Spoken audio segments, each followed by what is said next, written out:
Baik, saudara-saudara, mari kita berdoa. Bapa kami yang di surga, kami bersyukur Bapa jika pada saat ini kami boleh datang untuk boleh belajar firman-Mu. Kiranya Engkau yang terus memberikan kami hikmat untuk boleh mengerti apa yang Engkau sampaikan melalui kitab Daniel.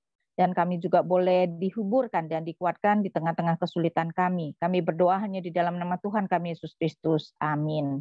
Saudara-saudara, hari ini kita akan memulai dari Daniel 4 ya. Daniel 4 di mana kita melihat pertama-tama Allah yang berdaulat merendahkan yang tinggi hati. Nah, kita ingat ya, nama Daniel berarti Allah adalah hakim, mau menekankan kedaulatan dari Allahnya Daniel, walaupun Daniel sekarang ada di Babel sebagai orang buangan. Tapi Daniel sudah dipakai oleh Tuhan.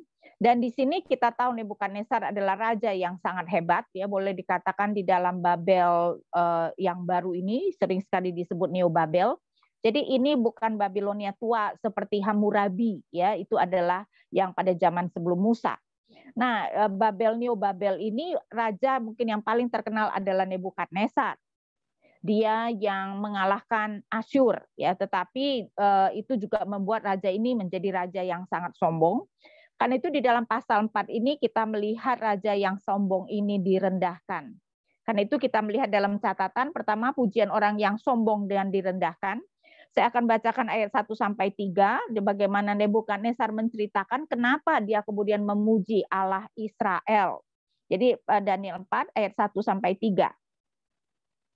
Dari Raja Nebukadnezar kepada orang-orang dari segala bangsa, suku bangsa dan bahasa yang diam di seluruh bumi, bertambah-tambahlah kiranya kesejahteraanmu.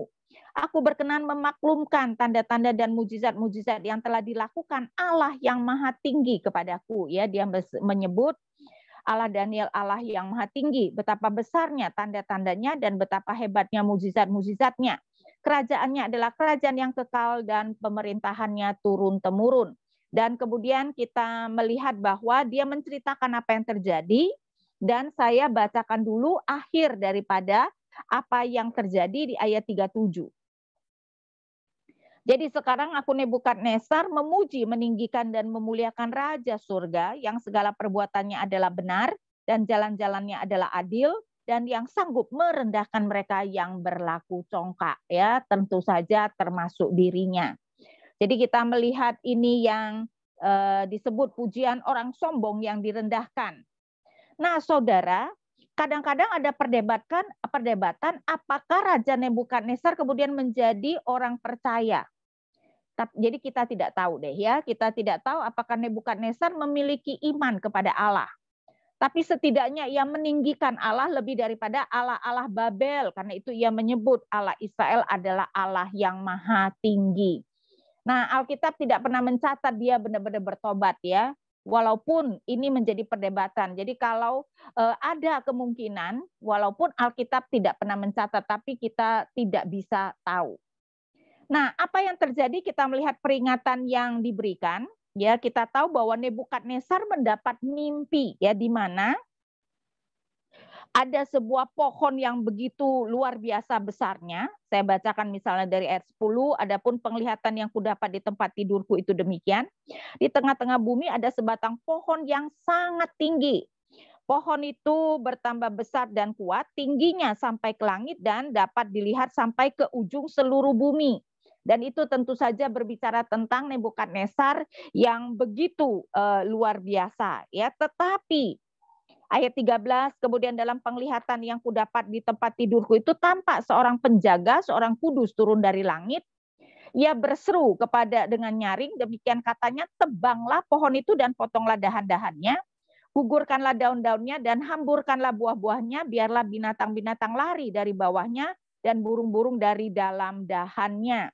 Tetapi biarkanlah tunggulnya tinggal di dalam tanah, terikat dengan rantai dari besi dan tembaga, di rumput muda di padang, biarlah ia dibasahi dengan embun dari langit, dan bersama-sama dengan binatang-binatang mendapat bagiannya dari rumput di bumi.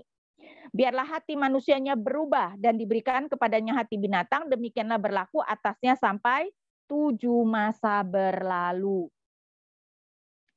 Ya, dan kita tahu bahwa Daniel datang untuk menafsirkan mimpi tersebut, sehingga kalau saya balik sedikit ke ayat 8, Pada akhirnya Daniel datang menghadap aku, yakni Daniel yang dinamai Belsyazar. Jadi ini adalah Nebukadnezar yang berbicara, ya. Jadi menceritakan bagaimana dia bermimpi dan orang-orang bijaksana tidak bisa memberitahukan mimpinya, dan akhirnya datanglah Daniel yang dinamai Belsyazar menurut nama dewaku yang penuh dengan roh para dewa yang kudus, lalu kuceritakan kepadanya mimpi itu. Ya, jadi dikatakan Daniel yang penuh dengan roh para Allah yang kudus. Ingat ya, ini adalah Nebukadnezar yang berkata. Jadi dia menganggap bahwa Daniel itu dipenuhi dengan roh daripada banyak Allah.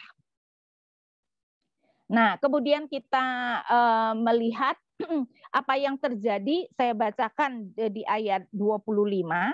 Ini yang menjadi inti dari mimpi Nebukadnezar yang ditafsirkan Daniel, ayat 25. Tuanku akan dihalau dari antara manusia dan tempat tinggal tuanku akan ada di antara binatang-binatang di padang. Kepada tuanku akan diberikan makanan rumput seperti kepada lembu, dan tuanku akan dibasahi dengan embun dari langit. Dan demikianlah akan berlalu atas tuanku sampai 7 masa berlalu, hingga tuanku mengakui bahwa yang maha tinggi berkuasa atas kerajaan manusia dan memberikannya kepada siapa yang dikehendakinya. Dan betul kan ya, akhirnya Nebukadnezar mengakui bahwa Allah Daniel adalah Allah yang maha tinggi. Dan di sini kita melihat bahwa penghakimannya itu akan berlaku 7 tahun. Akhirnya penghakiman dilaksanakan, saya bacakan dari ayat 28. Semuanya itu terjadi atas Raja Nebukadnezar. Sebab setelah lewat 12 bulan, jadi ketika dia bermimpi, Daniel sebenarnya ya sudah berkata kepada si raja itu untuk merendahkan diri. Tetapi sayangnya mungkin awalnya Nebukadnezar mendengarkan, tapi kemudian dia lupa. Berlalu 12 bulan. Ayat 29, setelah lewat 12 bulan ketika ia sedang berjalan-jalan di atas istana raja di Babel, berkatalah raja, bukankah itu Babel yang besar itu, yang dengan kekuatan kuasaku dan untuk kemuliaan kebesaranku telah kubangun menjadi kota kerajaan. Ya, jadi dia meninggikan dirinya dengan begitu luar biasa. Raja belum habis bicara ketika suatu suara terdengar dari langit, kepadamu dinyatakan ya Nebukadnezar bahwa kerajaan telah beralih daripadamu. Engkau akan dihalau dari antara manusia dan tempat tinggalmu akan ada di antara binatang-binatang di padang. Kepadamu akan diberikan makanan rumput seperti kepada lembu, dan demikianlah akan berlaku atasmu sampai 7 masa berlalu. Hingga engkau mengakui bahwa yang maha tinggi berkuasa atas kerajaan manusia dan memberikannya kepada siapa yang dikehendakinya. Dan ini jelas mau mengatakan Allah Daniel yang berkuasa, memberikan kekuasaan itu kepada siapapun yang Allah akan berikan. Tiga-tiga pada saat itu juga terlaksanalah perkataan itu atas Nebukadnezar, dan ia dihalau dari antara manusia dan makan rumput seperti lembu. Dan tubuhnya basah oleh embun dari langit, sampai rambutnya menjadi panjang seperti bulu burung Raja Wali, dan kukunya seperti kuku burung. Ya, jadi kita melihat penghakiman terjadi 12 bulan kemudian. Raja yang menolak mengakui surga yang mempunyai kuasa, ya. Jadi kalau kita melihat di ayat 26, ayat 26 yang dikatakan tentang membiarkan tunggul pohon itu berarti kerajaan tuanku akan kembali, tuanku pegang segera sesudah tuanku mengakui bahwa surgalah yang mempunyai kekuasaan. Berarti dia dihukum karena tidak mau mengakui bahwa surgalah yang mempunyai kuasa. Sekarang mengatakan bahwa sekarang yang terjadi adalah terdengar suatu suara, terdengar dari langit atau surga. Ya, sehingga kalau kita melihat di ayat 31, raja belum habis bicara ketika suatu suara terdengar dari langit. Bahasanya bisa diterjemahkan langit atau surga. Dan tujuannya adalah supaya raja mengakui bahwa yang maha tinggi berkuasa atas kerajaan manusia dan memberikannya kepada siapa yang dikehendakinya. Saudara, jelas ya, kitab Daniel mau mengatakan bahwa Allah Israel, Allah Daniel adalah Allah yang maha kuasa. Nebukadnezar adalah orang yang paling berkuasa pada masa itu, tetapi tetap Allah yang paling berkuasa atau pribadi yang paling berkuasa adalah Allah yang Maha Tinggi. Nah, saudara, memang kita tidak diceritakan bagaimana kemudian Nebukadnezar setelah itu masih bisa menjadi raja, tetapi memang walaupun sejarah tidak pernah memberikan secara detail ya, karena kita harus mengerti catatan-catatan kerajaan saudara tidak akan mencatat hal-hal yang negatif tentang rajanya. Jadi tidak mungkin catatan sejarah itu mencatat tentang Nebukadnezar menjadi seperti lembu begitu ya. Tetapi memang dikatakan ada masanya di mana Nebukadnezar diwakili memerintah ya. Jadi kira-kira 7 tahun seperti itu, jadi raja itu diwakili pemerintahannya. Dan kita melihat juga saudara ternyata psikologi mengatakan memang ada penyakit seperti itu. Jadi ada orang yang bisa menganggap dirinya adalah serigala ya, dan di sini Nebukadnezar itu menganggap dirinya seperti lembu. Dan itu memang adalah penyakit yang langka, tetapi ternyata memang bisa. Karena itu kenapa misalnya ada mitos tentang manusia serigala. Betul nggak? Manusia yang kemudian bisa berubah menjadi serigala ketika bulan purnama. Karena ternyata ada penyakit seperti itu dan kelihatannya itu yang terjadi pada Nebukadnezar. Akhirnya apa yang Allah kehendaki itu terjadi sehingga kita melihat 34 sampai 36. Tetapi setelah lewat waktu yang ditentukan, aku Nebukadnezar menengadah ke langit dan akal budiku kembali lagi kepadaku.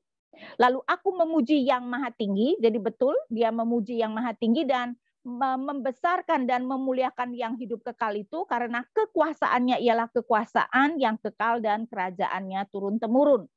Semua penduduk bumi dianggap remeh. Ia berbuat menurut kehendaknya terhadap bala tentara langit dan penduduk bumi, dan tidak ada seorang pun yang dapat menolak tangannya dengan berkata kepadanya, apa yang kau buat? Nebukadnezar akhirnya mengerti bahwa Allah Daniel adalah Allah yang berdaulat penuh. Ayat 36, pada waktu akal budiku kembali kepadaku, kembalilah juga kepadaku kebesaran dan kemuliaanku untuk kemasyhuran kerajaanku. Ya, jadi setelah 7 tahun, Nebukadnezar kembali memerintah. Para menteriku dan para pembesarku menjemput aku lagi. Aku dikembalikan kepada kerajaanku, bahkan kemuliaan yang lebih besar dari dahulu diberikan padaku. Ya, jadi saudara-saudara, pasal ini mau menekankan Allah merendahkan mereka yang tinggi hati. Saudara-saudara, Alkitab memang menunjukkan Allah itu paling membenci orang yang sombong. Ingat ya, kejatuhan Adam dan Hawa itu adalah kesombongan, ingin menjadi seperti Allah. Kelihatannya kejatuhan malaikat juga adalah seperti itu. Karena itu sebenarnya dosa kesombongan itu adalah dosa yang sangat besar ya. C.S. Lewis bahkan menganggap dosa kesombongan adalah dosa yang paling besar. Karena memang kesombongan itu adalah antitesis daripada dosa mengasihi. Dosa kesombongan digambarkan C.S. Lewis seperti ini. Ya, kita senang bukan karena kita kaya. Kita senang karena kita kaya, lebih kaya dari orang lain. Kita senang bukan karena kita pintar. Kita senang karena kita lebih pintar dari orang lain. Jadi itulah dosa kesombongan. Dan memang saudara ya, kalau saudara pikirkan ya, misalnya saudara ulangan dapat angka 80. Senang apa enggak? Tergantung. Tergantung apa? Tergantung rata-rata kelas berapa. Benar enggak? Kalau rata-rata kelas 70, wah senang, kita di atas rata-rata. Kalau rata-rata 90, bakal senang enggak saudara dapat 80? Tidak, jadi kita senang bukan karena nilai kita baik. Kita senang karena nilai kita lebih baik dari orang lain. Nah, itu namanya dosa kesombongan. Dan itu adalah antitesis dari kerendahan hati. Kerendahan hati kan harusnya kita menganggap orang lain itu, ya, menganggap orang lain itu baik atau lebih baik dari kita. Karena itu kita melihat ini yang menjadi kenapa bagi C.S. Lewis dosa kesombongan adalah dosa yang paling besar. Dan seperti saya katakan, Tuhan itu paling membenci orang yang sombong, ya. Karena itu misalnya pada zaman Hizkia, ingat ya, pada zaman Hizkia, dia pernah dikepung oleh Raja Asyur, dan pada waktu itu kan Asyur memang sangat berkuasa, sudah menaklukkan begitu banyak negara, Dan perwakilan Raja Asyur kemudian dengan sombongnya mengatakan, siapakah yang dapat melepaskan kerajaan dari tangannya? Termasuk Yahweh tidak mungkin bisa melepaskan Yehuda dari tangannya. Karena ingat ya, di zaman kuno orang berpikir ketika dua bangsa berperang adalah Allah-Allahnya yang berperang. Karena itu saya bacakan misalnya 2 Raja-Raja 18, 2 Raja-Raja 18 ayat 33 dan 34. Apakah pernah para Allah bangsa-bangsa melepaskan negerinya masing-masing dari tangan Raja Asyur? Di manakah para Allah negeri Hamad dan Arpad? Di manakah para Allah negeri Safar, Waim, Hena, dan Iwa?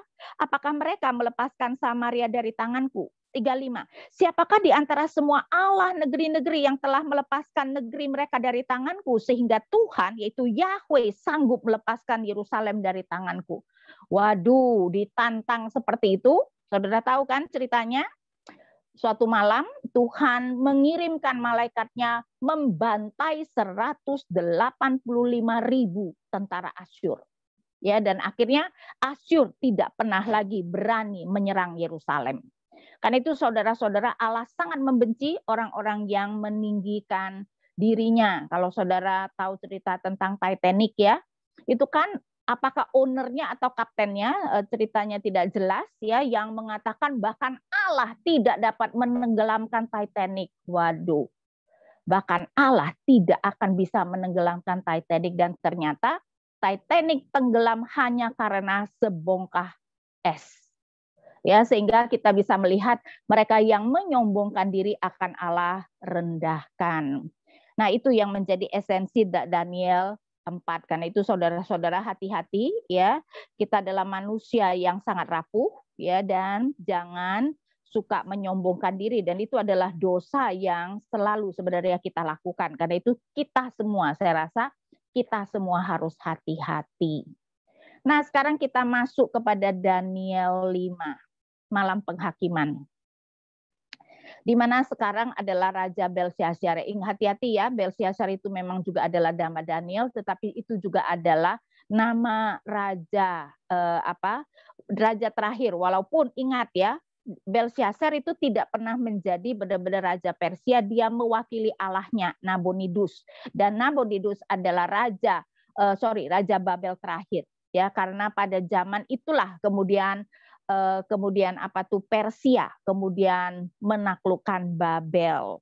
Dan kita bisa melihat bahwa ini adalah raja yang sombongnya luar biasa.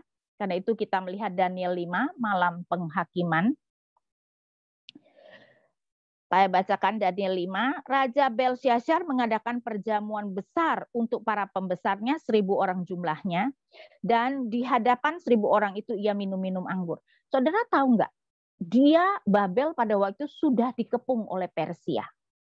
Tetapi rupanya si raja itu menganggap mereka tidak tertaklukkan, dan mungkin mau menunjukkan bahwa dia begitu yakin, mengundang para pembesar untuk berpesta padahal mereka sudah dikepung. Karena itu kenapa bisa dikatakan pasal 5 ayat 30, pada malam itu juga terbunuhlah Belsyazar raja orang Kasdim itu. Karena Persia kemudian menaklukkan, dan boleh dikatakan Babel itu tidak ada perlawanan. Sejarah menunjukkan saudara, Persia menaklukkan Babel tanpa perlawanan. Ya, dengan mudah sekali Babel kemudian bisa dihancurkan. Jadi di sini kita melihat mereka sudah dikepung, tetapi Raja Belsyazar masih dengan sombong berpesta-pesta. Tapi bukan itu saja, ayat 2. Dalam kemabukan anggur, Belsyazar menitahkan orang membawa perkakas dari emas dan perak yang telah diambil oleh Nebukadnezar ayahnya dari dalam bait suci di Yerusalem, supaya raja dan para pembesarnya, para istri dan para gundik mereka minum dari perkakas itu. Kalau saudara ingat di Daniel 1 ya, Daniel 1 kan ketika pada zaman Yoyakim betul ya. Jadi Nebukadnezar kan kemudian mengalahkan Yerusalem dan mengambil perkakas-perkakas ya. Saya bacakan misalnya Daniel 1 ayat 2. Tuhan menyerahkan Yoyakim raja Yehuda dan sebagian dari perkakas-perkakas di rumah Allah ke dalam tangannya. Semuanya itu dibawanya ke tanah Siniar, ke dalam rumah dewa-dewanya. Perkakas-perkakas itu dibawanya ke dalam perbendaharaan dewanya. Jadi barang-barang dari bait Allah diletakkan di kuil Allah-allahnya. Nah, Raja Belsyazar ini mengambil perkakas-perkakas itu untuk minum, saudara. Di dalam dia mabuk-mabuk, jadi minum pembesarnya para istri dan para gundik, mereka minum dari perkakas itu. Ya, jadi memang ini adalah raja sombong yang bebal, padahal dengan sengaja penulis meletakkan di pasal 4 Nebukadnezar, kalau nggak salah adalah kakek Belsyazar, dia yang begitu hebat saja akhirnya merendahkan diri dan memuji Allah Daniel sebagai Allah yang maha tinggi, tapi ini adalah raja bebal yang tidak belajar dari kakeknya, ya, sehingga dia melakukan kesombongan dan kebebalan yang lebih parah. Ayat 3, kemudian dibawalah perkakas dari emas dan perak itu yang diambil dari dalam bait suci rumah Allah di Yerusalem. Lalu raja dan para pembesarnya, para istri dan para gundik mereka minum dari perkakas itu. Mereka minum anggur dan memuji-muji dewa-dewa dari emas dan perak, tembaga, besi, kayu, dan batu. Kita bisa bayangkan, ya. Jadi Belsyazar melakukan banyak keputusan bodoh. Dan ini keputusan di sini kita melihat dua keputusan besar yang bodoh, berpesta-pesta ketika mereka dikepung dan kemudian menghina Allah Israel, ya. Nah, coba kita lihat apa yang Yeremia katakan. Yeremia 51 ayat 56 sampai 58. Saya bacakan Yeremia 51 ayat 56 sampai 58.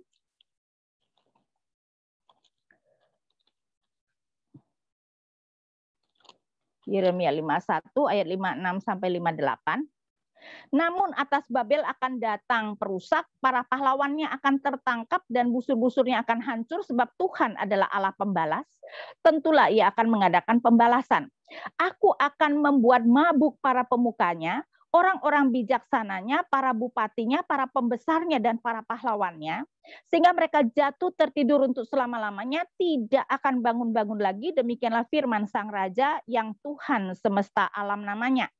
Beginilah firman Tuhan semesta alam, tembok-tembok tebal Babel akan disamaratakan, dan pintu-pintu gerbangnya yang tinggi akan dibakar dengan api, sehingga bangsa-bangsa bersusah-susah untuk yang sia-sia, dan suku-suku bangsa berlelah untuk api saja. Ya, sehingga menggambarkan betapa ternyata secara harafiah raja, para pembesarnya benar-benar bermabuk-mabukan ketika mereka diserang pada malam itu. Allah tentu saja murka sekali ketika perkakasnya yang kudus kemudian dinajiskan seperti itu, ya, sehingga kita kemudian melihat tulisan di dinding ayat 5 sampai 9. Pada waktu itu juga tampaklah jari-jari tangan manusia menulis pada kapur dan di dinding istana raja. Jadi seperti film Harry Potter gitu, ya, cuman ada tangan yang menulis di depan kaki Dian, dan raja melihat punggung tangan yang sedang menulis itu. Lalu raja menjadi pucat dan pikiran-pikirannya menggelisahkan, dan sendi-sendi pangkal pahanya menjadi lemas dan lututnya berantukan. Itu menunjukkan ketakutan yang sangat luar biasa. Kemudian berserulah raja dengan keras supaya para ahli jampi, para kastim, dan para ahli nujum dibawa menghadap. Berkatalah raja kepada para orang bijaksana di Babel itu, setiap orang yang dapat membaca tulisan ini dan dapat memberitahukan maknanya kepadaku, kepadanya akan dikenakan pakaian dari kain ungu. Ya, saudara, warna ungu zaman kuno kan warna itu harus dari tanaman tertentu atau binatang tertentu, dan warna ungu karena mungkin dapat dari tanaman atau binatang yang mahal atau langka adalah warna yang sangat mahal. Ya, karena itu biasanya hanya raja dan pejabat tinggi yang memakai warna ungu. Ya, dan memang warna ungu biasanya itu adalah di dunia barat sekarang pun juga dikatakan warna royalty, ya, jadi warna kerajaan, warna raja. Nah, saya waktu itu beberapa tahun yang lalu mendengar sampai kaget, ternyata di Indonesia warna ungu dikatakan warna janda, ya. Saya nggak ngerti deh kenapa warna yang begitu agung, ya, itu kemudian dikatakan sebagai warna janda. Dan kemudian dan lehernya akan dikalungkan rantai emas, dan dalam kerajaanku ia akan mendapat kekuasaan sebagai orang ketiga. Ingat minggu lalu saya katakan, ketika para ahli menyerang, ya, dan mengatakan kitab Daniel memberikan data yang tidak benar karena tidak ada raja Babel yang bernama Belsyazar, Dan sekarang ternyata diketahui memang rajanya sebenarnya adalah Nabonidus, yaitu ayah Belsyazar. Tapi Nabonidus itu tidak suka mengurusi pemerintahan, dia lebih suka mengurusi kerohanian begitu. Jadi dia tidak tinggal di istana, dia tinggal di tempat yang jauh dari istana, ya maksudnya di kota yang lain. Dan anaknya Belsyazar mewakili dia memerintah. Berarti Belsyazar orang nomor 2. Karena itu dia menjanjikan Daniel bukan menjadi orang nomor 2, tapi orang nomor 3. Ya, dan ini menunjukkan Daniel mengerti juga bahwa Belsyazar adalah raja yang mewakili raja ayahnya. Jadi kita melihat ayat 8, tetapi semua orang bijaksana dari raja yang telah datang menghadap tidak sanggup membaca tulisan itu dan tidak sanggup memberitahukan maknanya kepada raja. Sesudah itu sangat cemaslah hati Raja Belsyazar dan ia menjadi pucat, juga para pembesarnya terperanjat. Ya, jadi kita bisa melihat ketika kita terus mengabaikan peringatan Allah, kesempatan tidak lagi diberikan. Malam itu juga tadi kita sudah baca Belsyazar akan mati. Ya, sehingga saudara, Tuhan kita panjang sabar, tetapi ketika manusia keterlaluan, kesempatan tidak selalu Tuhan berikan. Dan ini bukan hanya kepada mereka yang bukan umat Allah loh ya. Memang Belsyazar bukan umat Allah. Tapi saudara, kepada umat Allah pun, bahkan kepada imam misalnya, yaitu kepada anak-anak Eli, Hofni, dan Pinehas, saya bacakan ketika Tuhan mau menghakimi mereka ketika mereka tidak juga bertobat. Saya bacakan misalnya Samuel, ya 1 Samuel pasal 2, ayat 25. Di mana Samuel itu menegur anak-anaknya berkata seperti ini. 1 Samuel 2 ayat 25. Jika seseorang berdosa terhadap orang lain, maka Allah yang akan mengadili. Tetapi jika seseorang berdosa terhadap Tuhan, siapakah yang menjadi perantara baginya? Tetapi tidaklah didengarkan mereka perkataan ayahnya itu, perhatikan, sebab Tuhan hendak mematikan mereka. Jadi kenapa anak-anak Imam Eli tidak mau mendengarkan nasihat ayahnya? Sebab Tuhan hendak mematikan mereka. Kesempatan tidak selalu Tuhan berikan. Jadi ini adalah raja yang sangat keterlaluan, ya. Karena itu kita melihat Tuhan tidak lagi memberikan kesempatan, malam itu juga kita akan mati. Karena itu hati-hati ya saudara. Kalau kita terus mengabaikan peringatan Allah, kesempatan bisa tidak lagi diberikan. Dan raja memberikan hadiah menjadi orang yang paling berkuasa nomor 3 di dalam kerajaan. Ya, dan Raja Belsyazar memerintah bersama dengan ayahnya Nabonidus. Nah, akhirnya Daniel yang sudah tua diundang. Saudara, Belsyazar itu tidak langsung sesudah Nebukadnezar loh ya. Jadi Alkitab itu hanya mencatat yang penting-penting saja. Sudah ada beberapa raja yang berlalu. Ya, raja pertama itu Nebukadnezar, sudah ada beberapa raja yang berlalu. Dan sekarang ini adalah akhir daripada kerajaan Babel, Daniel sudah tua. Karena apa? Karena pada saat itu tahun Babel itu hancur tahun 539, saudara. Daniel itu dibuang tahun 605. Berarti berapa? Berarti sudah berapa waktu berlalu? 539 berarti 66 tahun berlalu ya, 66 tahun berlalu. Kalau Daniel waktu ditangkap itu berusia 13 atau 14 tahun saja, Daniel sekarang sudah 79 atau 80 tahun. Jadi Daniel itu sudah tua ya. Jadi Daniel yang sudah tua diundang, ayat 10. Karena perkataan raja dan para pembesarnya itu, masuklah permaisuri ke dalam ruang perjamuan, berkata, "Lah iya ya raja, kekalah hidup tuanku, jangankan pikiran-pikiran tuanku menggelisahkan tuanku, dan janganlah menjadi pucat." Sebenarnya ini bukan permaisuri, kelihatannya ini adalah neneknya ya. Sebab dalam kerajaan tuanku ada seorang yang penuh dengan roh para dewa yang kudus. Dalam zaman ayah tuanku ada terdapat pada orang itu kecerahan, akal budi, dan hikmat yang seperti hikmat para dewa. Ketika dikatakan ayah bukan berarti benar-benar ayah, karena bukan Nabonidus, tetapi lebih berarti nenek moyangnya. Ia telah diangkat oleh Raja Nebukadnezar ya. Jadi yang disebut ayah itu adalah Nebukadnezar. Jadi nenek moyang daripada Belsyazar. Ayah tuanku menjadi kepala orang berilmu, dan para ahli jampi, para kasdim, dan para ahli nujum. Jadi kelihatannya ini adalah istri daripada Nebukadnezar yang kemudian memberi nasihat kepada cucunya ini, Belsyazar, ya, menceritakan bahwa pada zaman kakeknya Nebukadnezar ada Daniel yang begitu penuh dengan hikmat. 12, karena pada orang itu terdapat roh yang luar biasa dan pengetahuan dan akal budi, sehingga dapat menerangkan mimpi, menyingkapkan hal-hal yang tersembunyi dan menguraikan kekusutan, yakni pada Daniel yang dinamai Belsyazar oleh raja. Baiklah, sekarang Daniel dipanggil dan ia akan memberitahukan maknanya. Ya, jadi istri Nebukadnezar kemudian memberitahukan supaya meminta atau mengundang Daniel. Ya, jadi sebenarnya ibu dalam arti saya mengatakan ratu, ibu Belsyazar dalam arti nenek moyang sebenarnya, ya, mengingatkan akan Daniel. Ayat 13, lalu dibawalah Daniel menghadap raja, bertanyalah raja kepada Daniel, engkaukah Daniel itu salah seorang buangan yang telah diangkut oleh raja ayahku dari tanah Yehuda? Telah kudengar tentang engkau bahwa engkau penuh dengan roh para dewa dan bahwa padamu terdapat kecerahan akal budi dan hikmat yang luar biasa. Ya, jadi akhirnya Daniel diundang. Nah, saudara, kita melihat kemudian tulisan di dinding ditafsirkan. Ayat 17. Kemudian Daniel menjawab raja, tahanlah hadiah tuanku, berikanlah pemberian tuanku kepada orang lain. Namun demikian aku akan membaca tulisan itu bagi raja dan memberitahukan maknanya kepada tuanku. Nah, kalau Daniel sebenarnya terhadap Nebukadnezar sayang, ya, dan Nebukadnezar setidak-tidaknya mau meninggikan Allah Israel, maka sikap Daniel kepada raja ini benar-benar dia mungkin sebel kali ya dengan raja yang terlalu sombong karena kan menajiskan perkakas Allah.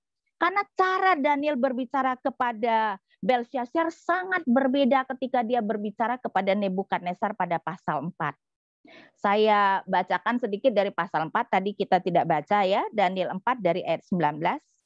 Lalu berdirilah Daniel yang namanya Belsyazar tercengang beberapa saat, pikiran-pikirannya menggelisahkan dia. Berkatalah raja, Belsyazar, janganlah mimpi dan maknanya itu menggelisahkan engkau. Belsyazar menjawab, tuanku, biarlah mimpi itu tertimpa atas musuh tuanku dan maknanya atas seteru tuanku. Jadi Daniel gelisah bukan karena dia tidak bisa menafsirkan. Daniel gelisah karena dia mengerti mimpi itu dan sedih bahwa itu akan terjadi pada Nebukadnezar. Berarti Daniel sayang pada Nebukadnezar. Karena itu dia berkata, biarlah itu terjadi pada musuh Nebukadnezar. Tapi sikapnya kepada Belsyazar berbeda. Ya, jadi kalau kita balik lagi kepada Daniel 5 ayat 17 tadi, tahanlah hadiah tuanku, berikanlah pemberian tuanku kepada orang lain. Dia tidak sudi menerimanya. Lagi pula Daniel tahu Babel sudah akan hancur. Buat apa dia menjadi orang ketiga? Walaupun dia tetap diangkat sebagai orang ketiga, tapi akhirnya cuma bertahan sehari karena Babel pada hari itu juga dihancurkan. Karena itu tidak mengherankan Daniel menolak ya hadiah yang ditawarkan, dan dari ayat 18, ya tuanku raja, Allah yang maha tinggi, kembali sama ya, Allah yang maha tinggi, sama seperti pasal 4, telah memberikan kekuasaan sebagai raja, kebesaran, kemuliaan, dan keluhuran kepada Nebukadnezar ayat tuanku. Dan oleh karena kebesaran yang telah diberikannya kepadanya itu, maka takutlah dan gentarlah terhadap dia orang-orang dari segala bangsa, suku bangsa, dan bahasa. Dibunuhnya siapa yang dikendakinya dan dibiarkannya hidup siapa yang dikendakinya. Ditinggikannya siapa yang dikendakinya dan direndahkannya siapa yang dikehendakinya. Tetapi ketika ia menjadi tinggi hati dan keras kepala sehingga berlaku terlalu angkuh, maka ia dijatuhkan dari tahta kerajaannya dan kemuliaannya diambil daripadanya. Ya, Badi berkata ketika Nebukadnezar menyalahgunakan kekuasaannya dan menyombongkan diri, Allah kemudian menghukum dia. 21, ia dihalau dari antara manusia dan hatinya menjadi sama seperti hati binatang, dan tempat tinggalnya ada di antara keledai hutan. Kepadanya diberikan makanan rumput seperti kepada lembu, dan tubuhnya basah oleh embun dari langit, sampai ia mengakui bahwa Allah yang maha tinggi berkuasa atas kerajaan manusia dan mengangkat siapa yang dikehendakinya untuk kedudukan itu. Ya, jadi ini kita melihat bahwa kesombongan dan hukuman terhadap Nebukadnezar diceritakan. Perhatikan sekarang ayat 22. Tetapi tuanku Belsyazar anaknya tidak merendahkan diri. Sekali lagi anak itu berarti keturunan dalam bahasa Ibrani ya saudara ya. Karena harusnya Belsyazar lebih ke arah adalah cucu Nebukadnezar. Tetapi tuanku Belsyazar anaknya tidak merendahkan diri walaupun tuanku mengetahui semuanya itu. Tuanku meninggikan diri terhadap yang berkuasa di surga. Perkakas dari baitnya dibawa orang kepada tuanku, lalu tuanku serta para pembesar tuanku, para istri dan para gundik tuanku telah minum anggur dari perkakas itu. Tuanku telah memuji-muji dewa-dewa dari perak dan emas, dari tembaga, besi, kayu, dan batu, yang tidak dapat melihat atau mendengar atau mengetahui, dan tidak tuanku muliakan Allah yang menggenggam nafas tuanku dan menentukan segala jalan tuanku. Lihat ya, bagaimana perkakas Allah yang kudus dipakai untuk bermabuk-mabuk dan memuja dewa-dewa lain. Bayangkan murka Allah. Ayat 24, sebab itu ia menyuruh punggung tangan itu dituliskannya tulisan ini. Maka inilah tulisan yang ditulis itu, mene mene tekel ufarsin. Saudara, kenapa para ahli bijak tidak bisa mengerti? Ini dikatakan adalah huruf kuno. Ya, huruf yang kuno bukan huruf Babel, karena itu orang-orang Babel itu tidak bisa membaca. 26, dan inilah makna perkataan itu, mene masa pemerintahan Tuanku akan dihitung dan oleh Allah dan telah diakhiri. Jadi berarti mene masa pemerintahan daripada Belsyazar akan berakhir, tekel Tuanku ditimbang dengan neraca dan didapatkan terlalu ringan. Ya, berat itu kan menunjukkan sesuatu yang baik ya, karena itu kan memandang berat itu adalah menghormati. Jadi dianggap ringan, dianggap tidak layak, dan kemudian Peres kerajaan Tuanku dipecah dan diberikan kepada Media dan Persia. Ya, sehingga berarti pemerintahannya sudah berakhir, raja itu tidak layak dan pemerintahannya akan diberikan kepada Media Persia. Ya, saudara, dan ini menunjukkan bahwa ternyata apa yang Tuhan lakukan pada Nebukadnezar bukan hanya menjadi pelajaran untuk Nebukadnezar, tapi seharusnya pelajaran juga untuk semua orang di bumi, dan tentu saja untuk keturunan Nebukadnezar. Karena itu saudara, ya kita perlu untuk berhati-hati bahwa ini tentu saja juga adalah pelajaran yang harus kita pelajari ya. Jadi ini bukan hanya merupakan sesuatu yang untuk Nebukadnezar saja. Saya teruskan membaca. Penghakiman dilaksanakan ayat 29 sampai 30. Lalu atas tita Belsyazar dikenakanlah kepada Daniel pakaian dari kain ungu dan pada lehernya dikalungkan rantai emas dan dimaklumkan tentang dia bahwa di dalam kerajaan ia akan mempunyai kedudukan sebagai orang ketiga ya. Jadi memang Daniel kemudian ditunjukkan sebagai orang yang ketiga seperti yang dijanjikan, tetapi 30 pada malam itu juga terbunuhlah Belsyazar raja orang Kasdim itu. Ya, jadi akhirnya Babel jatuh ke tangan Persia dan Belsyazar dibunuh pada malam itu juga. Ya, sehingga dua pasal yang kita baca berbicara tentang betapa sebenarnya Allah membenci kesombongan dan bahwa ketika manusia sombong dan merendahkan Tuhan, mereka akan dihukum. Ya, dan karena itu kita harus melihat bahwa di dalam sejarah dunia pun ini merupakan sesuatu yang sering sekali terjadi. Nah, saya berikan dulu kesempatan untuk bertanya sebelum nanti kita masuk Daniel 6. Oke, apakah ada pertanyaan? Apakah ada pertanyaan?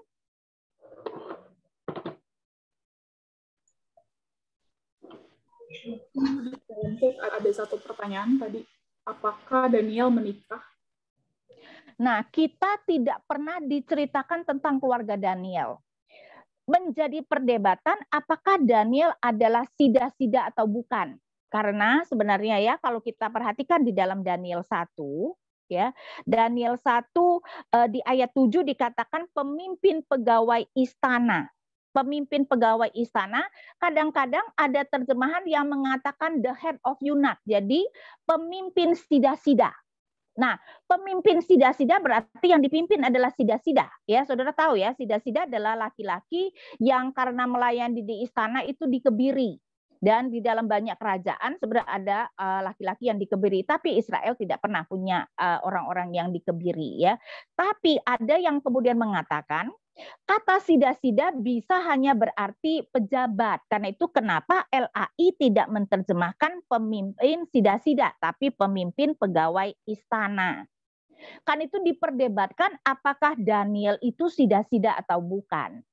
Dan memang Alkitab tidak pernah menceritakan tentang keluarga Daniel. Kalau diceritakan tentang keluarga Daniel ya berarti dia bukan sida-sida, betul enggak? Karena itu kita tidak tahu apakah Daniel itu sida-sida atau bukan.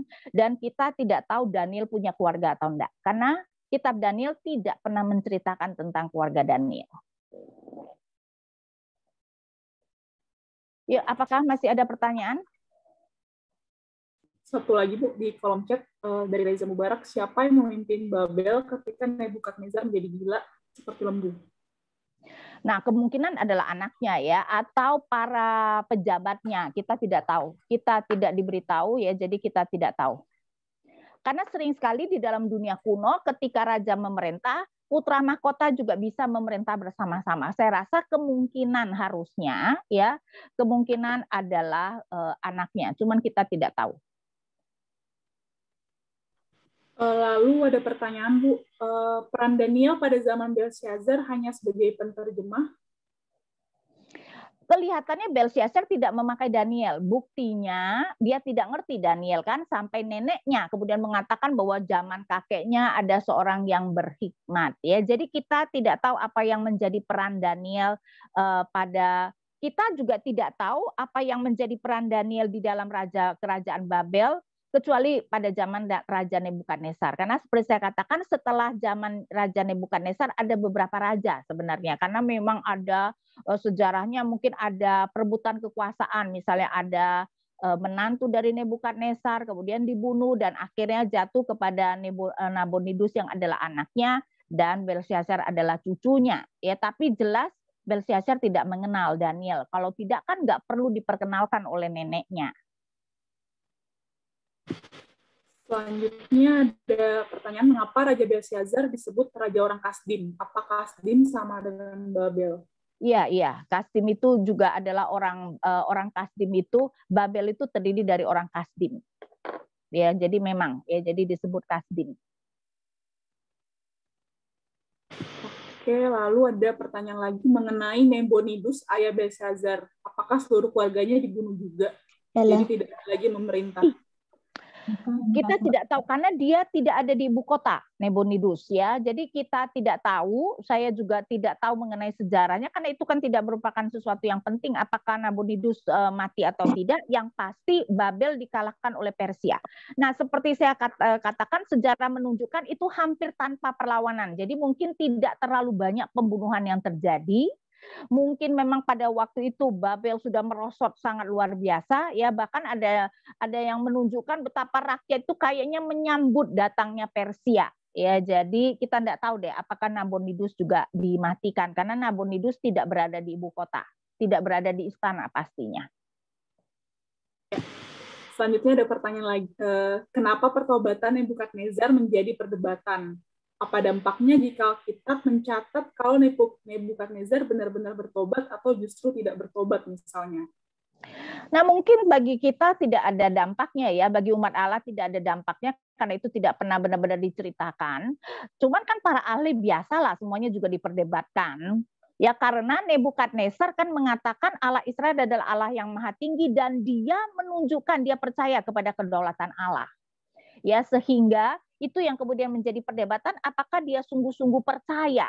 Tapi kan bisa saja dia menganggap Allah Israel Allah yang maha tinggi tapi dia tetap percaya pada Allah-Allah lain. Ya karena itu kita tidak tahu deh, kalau menurut saya mungkin tidak ya. Jadi seperti nanti Koresi menganggap Allah Israel adalah Allah yang memang hebat sekali tetapi tidak meninggalkan Allah-Allah lain, dan kalau begitu kita tidak boleh menganggap dia benar-benar percaya kepada Allah kan. Lalu Ada pertanyaan lagi, siapa yang membunuh Belsazar dan waktu dia mati apakah Daniel naik jadi orang kedua mengganti Belsazar Oh siapa ya ya Bu? enggak dong.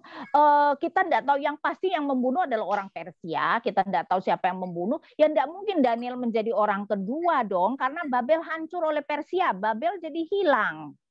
Ya, kalau orang kedua berarti kan seakan-akan Babel tetap ada. Tidak ya. Jadi Babel dihancurkan. Sekarang Persia yang berkuasa. Jadi jabatan Daniel di kerajaan Babel ya berarti sudah tidak berlaku. Namanya juga kerajaan sudah berpindah tangan. Kalau tadi Bu mau nanya nih, tadi kan mengenai pertobatan tadi. Itu nggak jelas tuh. Ada yang lagi bertanya ya, tapi kok nggak jelas suaranya. Saya Bu, saya nih, Iya. Saya nih Arisman nih mau nanya Bu. Iya, Tadi kan tolong Pak, tolong mungkin didekatkan mulutnya, kurang jelas. Tadi kan ada mengenai ada pertobatan tadi. Andai kan pertobatan apa ada keselamatan diberikan kepada non Israel? Ada dong, karena walaupun pada PL mereka kemudian harus menjadi orang Israel. Seperti misalnya apa Panglima Aram, kok jadi saya sampai lupa itu loh. Itu kelihatannya selamat tuh, dua raja-raja 5. Naaman, ingat nggak cerita Naaman yang kusta itu kan? Ya jadi bisa, keselamatan bisa diberikan kepada orang-orang di luar Israel dong. Cuman seharusnya mereka secara umum biasanya menjadi bagian dari Israel. Ruth kan orang Moab. Pelacur itu Rahab kan tadinya orang Yeriko, ya enggak, orang-orang Gibeon yang kemudian menipu dan mengadakan perjanjian dengan itu kan melayani kemudian di Bait Allah sebagai tukang timba air, tukang batu. Saya rasa banyak dari mereka yang kemudian menjadi orang percaya. Tentu saja ada orang-orang di luar Israel yang menjadi percaya. Tapi kemungkinannya Bu, karena raja besar nggak mungkin lah. Itu ya. Ya. Jadi kayaknya sih, ya. Terima kasih. Oke. Sama satu lagi Bu, kata Ufarsin kenapa berubah jadi Peres di ayat 28? Sepertinya di pasal 5 ya. Pasal 5 ayat 28. Ya. Maksudnya Peres kerajaan. Ufarsin itu kan juga memang dari kata Farsin itu jadi adalah bentuk kayaknya dari kata kerjanya Peres ya. Karena memang bahasa kuno itu nanti ketika menjadi kalimat itu bisa berbeda-beda itunya apa tuh namanya vowelnya ya, huruf hidupnya. Ya. Jadi itu dari kata kerja Peres kelihatannya. Ibu, sama satu lagi, kesombongan adalah dosa yang terbesar. Apakah ada dasar Alkitabnya, Bu? Kelihatannya tidak, tapi kejatuhan Adam adalah dosa kesombongan. Ingin menjadi seperti Allah. Betul enggak? Dan berarti itu kelihatannya mungkin dosa yang paling serius kan? Kejatuhan manusia.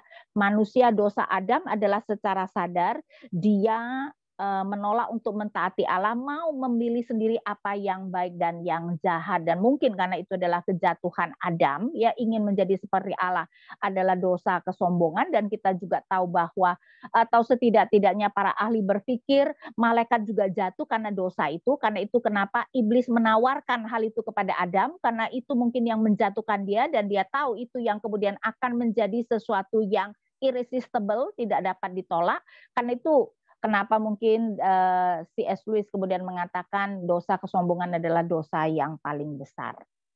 Dan seperti saya katakan itu adalah antitesis dari mengasihi. Kesombongan karena dosa kesombongan itu bukan soal misalnya dosa keserakahan. Seorang itu serakah dan karena itu dia merampok atau korupsi dan sebagainya. Bagi C.S. Lewis itu lebih kecil daripada dosa kesombongan. Karena apa?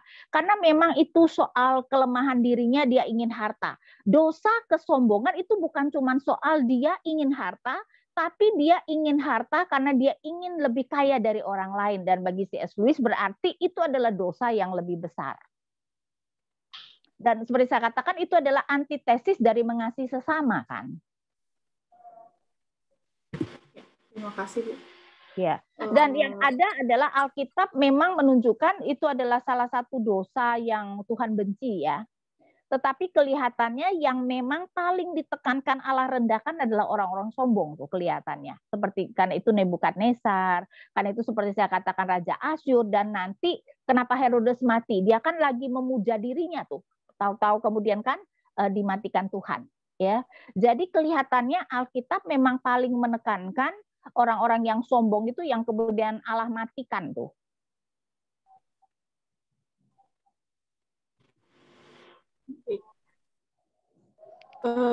Ini ada pertanyaan tambahan lagi, Bu, tapi banyak orang bangga dengan sikap perfeksionis. Apakah itu juga termasuk kesombongan? Bangga dengan sikap perfeksionis itu sebenarnya dosa kesombongan adalah dosa membandingkan diri dengan orang lain. Jadi kalau dia perfeksionis dalam hal itu hanya melihat pada dirinya sendiri bahwa dia melakukan yang terbaik dia itu, nah mungkin itu bukan dosa kesombongan ya, tetapi ketika dia mulai membandingkan dengan orang lain, nah baru itu kemudian dosa kesombongan. Ya namanya kesombongan pada dasarnya intinya adalah membandingkan dengan orang lain. Baik. Satu lagi, berapa tahun Babel menguasai Israel? Jadi menguasai Israel dari tahun tadi ya 605 sebelum dia mulai menguasai Israel sampai ya 539, 66 tahun. Baik, sepertinya sudah Bu untuk sesi yang ini pertanyaannya sudah semua. Oke, kalau sudah sekarang kita masuk kepada Daniel 6 ya, Daniel 6. Nah, sekarang sudah pada zaman Persia. Ya, kitab Daniel itu tidak selalu kronologis ya, tetapi di sini adalah memang ini adalah setelah Daniel 5. Jadi kita melihat Daniel 6 itu adalah zaman Persia, Allah yang menyelamatkan ya, Allah yang menyelamatkan umatnya. Pertama-tama kita melihat kehebatan Daniel, kesetiaan Daniel di dalam pekerjaannya, ayat 1 sampai 4. Darius orang Media menerima pemerintahan ketika ia berumur 62 tahun. Nah, ini juga menjadi perdebatan ya. Minggu lalu saya katakan siapa sih yang dimaksudkan Darius, karena sejarah mencatat Raja Persia yang mengalahkan Babel adalah Raja Koresi. Jadi ada yang mengatakan Darius adalah nama lain dari Koresi, tapi Darius disebut orang Media, bukan orang Persia. Nah, saya lebih melihat yang bersama-sama menaklukkan Babel adalah Media Persia ya. Jadi memang sejarah mencatat Media Persia itu bersekutu dan menaklukkan Babel. Tapi yang lebih penting adalah Persianya, dan raja Persianya yang terkenal adalah Raja Koresi. Sedangkan disebut di sini disebut Darius orang Media. Sehingga saya lebih melihat Darius itu mewakili Koresi memerintah di daerah Babel. Ya, jadi dalam hal ini Darius orang Media menerima pemerintahan ketika ia berumur 62 tahun. Ayat 2, lalu berkenanlah Darius mengangkat 120 wakil-wakil raja atas kerajaannya. Mereka akan ditempatkan di seluruh kerajaan. Membawahi mereka diangkat pula 3 penjaga penting, dan Daniel adalah salah satu dari ketiga orang itu. Kepada mereka lah para wakil-wakil raja harus memberi pertanggungan jawab supaya raja jangan dirugikan. Nah, rupanya si Darius mungkin sudah mendengar tentang Daniel. Ingat ya, sekarang adalah Persia yang berkuasa. Dia juga mau memakai Daniel. Bahkan Daniel adalah 3 orang yang pejabat yang paling penting setelah dia. Bahkan kelihatannya ayat 4 mau menyatakan di antara 3 orang itu Daniel ditinggikan. Ya, karena itu ayat 4. Maka Daniel ini melebihi para pejabat tinggi dan para wakil raja itu karena ia mempunyai roh yang luar biasa, dan raja bermaksud untuk menempatkannya atas seluruh kerajaannya. Saudara-saudara, ini Daniel sudah tua ya, seperti saya katakan, sudah 66 tahun dibuang, sekarang berarti Daniel sekitar 80 tahun. Jadi hati-hati ya. Sering sekali ketika guru-guru sekolah minggu mengajarkan Daniel di Gua Singa digambarkan Daniel yang muda, atau sering sekali ada lukisan-lukisan Daniel yang muda. Tapi Daniel sekarang sudah berusia sekitar 80 tahun, jadi sudah tua. Karena itu ada yang juga bercanda pantesan singa-singa tidak mau makan Daniel ketika dia dibuang ya, sudah alot tuh, sudah umur 80 tahun. Jadi hati-hati ya ketika mengajar sekolah minggu, Daniel di Gua Singa adalah Daniel yang sudah tua. Tapi ini sebenarnya menambahkan keindahan catatan tentang Daniel karena kita akan melihat kesetiaannya. Berarti dia bukan hanya setia pada waktu dia muda. Ya, sering sekali pelayanan itu bisa mulai dengan baik tetapi berakhir dengan kurang baik seperti Gideon misalnya, kan ya. Seperti Simpson, kan awalnya baik tapi berakhir dengan tidak baik, tapi Daniel tidak demikian. Ya, sehingga kita melihat dia berakhir dengan sangat luar biasa. Dia juga tetap dipakai oleh negara Persia, tetapi gara-gara itu dia dicemburui oleh rekan-rekannya. Ya, karena itu kita pertama-tama melihat kesetiaan dalam pekerjaannya, kemudian kesetiaan dalam ibadah kepada Allahnya dari ayat 5. Kemudian para pejabat tinggi dan wakil raja itu mencari alasan dakwaan terhadap Daniel dalam hal pemerintahan, tetapi mereka tidak mendapat alasan apapun atau sesuatu kesalahan, sebab ia setia dan tidak ada didapati sesuatu kelalaian atau sesuatu kesalahan padanya. Saudara bayangkan loh ya, dia itu enggak tahu, walaupun kalau di Persia sih baru ya, tetapi kalau mau dicari dia itu sudah melayani Babel itu dari usia mungkin 17 tahun.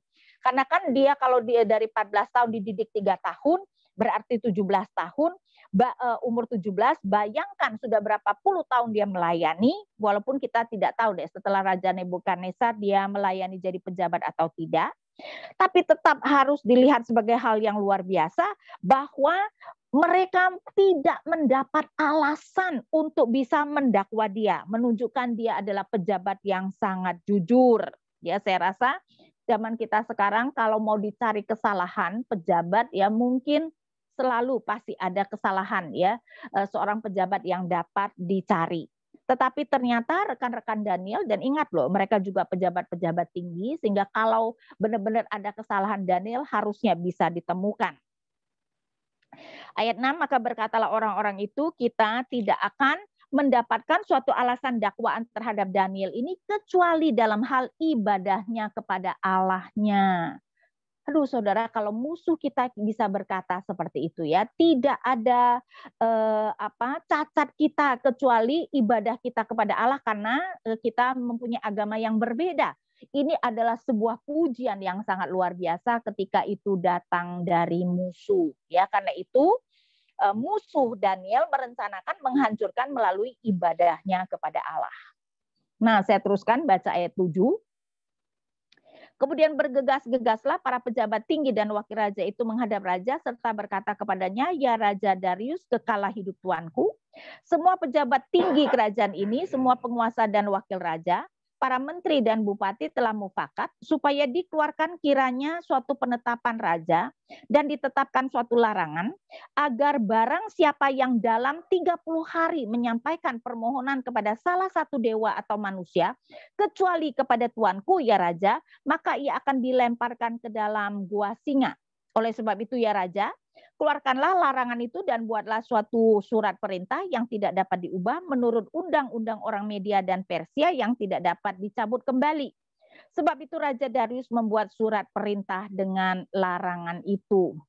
Saudara, ya, Media Persia itu mempunyai suatu undang-undang yang memang aneh, yaitu surat undang-undang yang dikeluarkan raja, bahkan si raja itu sendiri tidak dapat membatalkannya. Dan ini sangat terkenal, ya. Karena itu menjadi pepatah dalam bahasa Inggris, like the laws of Media and Persia. Artinya sesuatu yang tidak bisa dibatalkan. Dan kita juga bisa melihat di dalam kitab Ester juga sama. Ingat Raja Ahasiweros diminta oleh pejabatnya ketika mengundang Ratu Wasti dan Ratu Wasti tidak mau, ya, supaya mengeluarkan undang-undang yang tidak bisa dibatalkan, bahwa Ratu Wasti tidak pernah lagi boleh menghadap raja. Karena itu kenapa dia tidak mungkin bisa dibalikkan lagi kedudukan ratunya karena tidak pernah boleh menghadap raja.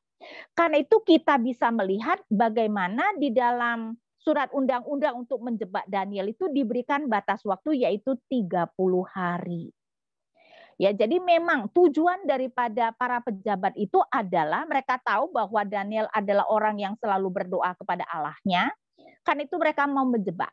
Sebenarnya kalau undang-undang ini benar-benar dijalankan, nggak tahu berapa banyak orang tuh yang akan ditangkap. Saudara, karena apa? Sekali lagi coba selama 30 hari Tidak boleh menyampaikan permohonan kepada salah satu dewa atau manusia. Bayangkan, berarti tidak boleh minta tolong kepada siapapun. Kan tidak mungkin sebenarnya. Ya, itu adalah sesuatu yang tidak mungkin. Tapi memang mereka itu cuma mau menjebak Daniel. Tapi saudara, ini juga sebenarnya menegaskan pendapat saya bahwa Darius bukan orang nomor satu. Karena apa? Karena biasanya keinginan terdalam orang nomor dua adalah menjadi orang nomor satu. Dan kelihatannya pejabat-pejabat ini tahu itu merupakan kelemahan Darius, ingin menjadi orang nomor satu karena dia bukan orang nomor satu, ya berarti nomor satu adalah Raja Koresi. Karena itu membuat undang-undang bahwa setidak-tidaknya di daerah siapa si Darius berkuasa, selama 30 hari dia menjadi orang nomor satu. Karena tidak boleh ada permohonan yang dilakukan kepada Allah ataupun kepada orang lain, ya, sehingga kita bisa melihat bahwa kenapa Darius mungkin tidak berpikir panjang dan setuju begitu saja ketika kemudian undang-undang itu diberikan. Nah, saya lanjutkan membaca. Perhatikan kemudian ayat 11. Demi didengar Daniel bahwa surat perintah itu telah dibuat, ya, jadi bukannya dia tidak tahu. Pergilah ia ke rumahnya. Dalam kamar atasnya ada tingkap-tingkap yang terbuka ke arah Yerusalem. 3 kali sehari ia berlutut, berdoa serta memuji Allahnya seperti yang biasa dilakukannya. Lalu orang-orang itu bergegas-gegas masuk dan mendapati Daniel sedang berdoa dan bermohon kepada Allahnya. Saudara, Daniel tahu. Ya, saya rasa sebagai orang yang bijaksana dia tahu itu adalah untuk menjebak dia. Tapi dia tidak peduli, dia tetap berdoa menghadap jendela yang sama. Nah, pertama-tama mungkin kita perlu berpikir kenapa dia harus menghadap jendela yang sama. Saudara-saudara, ketika Salomo mendirikan bait Allah, Salomo 1 Raja-Raja 8, Salomo berdoa supaya kalau orang datang berdoa ke bait itu, termasuk kalau orang asing, Tuhan kiranya mendengarkannya di surga. Tapi Salomo tahu bahwa umat bisa berada bukan di Yerusalem, apalagi kalau mereka dibuang dan sebagainya. Karena itu Salomo juga berkata seperti ini. Mari kita lihat 1 Raja-Raja 8 ayat 44 dan 45. Ya, 1 Raja-Raja 8 ayat 44 dan 45. Apabila umatmu keluar untuk berperang melawan musuhnya, ke arah manapun engkau menyuruh mereka, dan apabila mereka berdoa kepada Tuhan dengan berkiblat, saudara ya, berkiblat ke kota yang telah kau pilih dan ke rumah yang telah kudirikan bagi namamu, maka engkau kiranya mendengarkan di surga doa dan permohonan mereka, dan engkau kiranya memberikan keadilan kepada mereka. Jadi kenapa Daniel berdoa di depan jendela yang sama berkiblat ke Yerusalem? Saudara, menarik dikatakan bahwa Islam awalnya juga mereka kalau berdoa itu berkiblat ke Yerusalem. Tetapi kemudian ketika Mekah menjadi kota yang lebih penting, baru Muhammad memindahkannya berkiblat ke ke Mekah, ya. Jadi saudara, ini menunjukkan sesuatu yang menarik sebenarnya, ya, bahwa ternyata Daniel kenapa berdoa di depan jendela yang sama. Nah, sebenarnya kalau pikir-pikir ya, Daniel kan tahu harusnya itu untuk menjebak dia. Lagi pula kan tidak ada aturan bahwa dia harus berkiblat di jendela itu. Apalagi saudara, Yerusalem dan Bait Allah sudah dihancurkan. Sekarang adalah tahun 539. Yerusalem dan Bait Allah sudah dihancurkan oleh Babel tahun 587 sebelum Masehi. Kita berbicara tentang Bait Allah sudah dihancurkan kira-kira 50 tahun yang lalu, belum didirikan kembali. Ya, belum didirikan kembali, dan Daniel masih berkiblat ke Yerusalem dan ke Bait Allah. Padahal Bait Allah sudah hancur. Lagi pula kan seperti saya katakan, kan bisa saja dia tidak usah berdoa di depan jendela. Tetapi sebenarnya apa yang sangat mengagumkan adalah waktu itu ya, Bill Crowder pernah membawakan Daniel, dan apa yang dia katakan tentang Daniel ini benar-benar selalu membuat saya teringat. Dia bertanya seperti ini. Saudara-saudara, bagi saudara, apa yang saudara tidak bisa hidup tanpanya? Dan mungkin kebanyakan kita akan berkata HP kita atau gadget kita. Ya, kita tidak bisa hidup tanpanya. Tapi bagi Daniel, dia tidak bisa hidup tanpa berkomunikasi dengan Allahnya. Sehingga bagi Daniel, lebih baik dia mati, lebih baik dia dibuang ke gua singa daripada tidak berkomunikasi dengan Allahnya. Dan ini menunjukkan seorang yang benar-benar mempunyai relasi yang sangat luar biasa dengan Allahnya, ya, seorang yang benar-benar setia kepada Allahnya, ya, sehingga kita bisa katakan Daniel itu benar-benar mengerti, ya, dan mempunyai relasi yang begitu luar biasa dengan Allahnya. Bayangkan, ya, kita kalau dikatakan 30 hari tidak boleh berdoa, jangan-jangan kita senang tuh, saudara. Wah, 30 hari aku tidak usah mengikuti persekutuan doa tanpa harus merasa bersalah. Tapi tidak Daniel, dia lebih baik kehilangan nyawanya daripada tidak berkomunikasi dengan Allahnya. Karena itu kita melihat Daniel tidak mengubah kebiasaannya berdoa menghadap Yerusalem dan rela ditangkap. Padahal sekali lagi, ya, ayat 11 dikatakan demi didengar Daniel bahwa surat perintah itu telah dibuat. Jadi bukannya dia itu tidak tahu, ya, dia sudah tahu bahwa dia akan dibuang ke gua singa, karena itu pasti itu adalah untuk menjebak dia, tapi dia tetap melakukan. Nah, sekarang kita lanjutkan. Allah memberikan keadilan. Ayat 13, kemudian mereka menghadap raja dan menanyakan kepadanya tentang larangan raja. Bukankah Tuanku mengeluarkan suatu larangan supaya setiap orang yang dalam 30 hari menyampaikan permohonan kepada salah satu dewa atau manusia kecuali kepada Tuanku ya Raja akan dilemparkan ke dalam gua singa?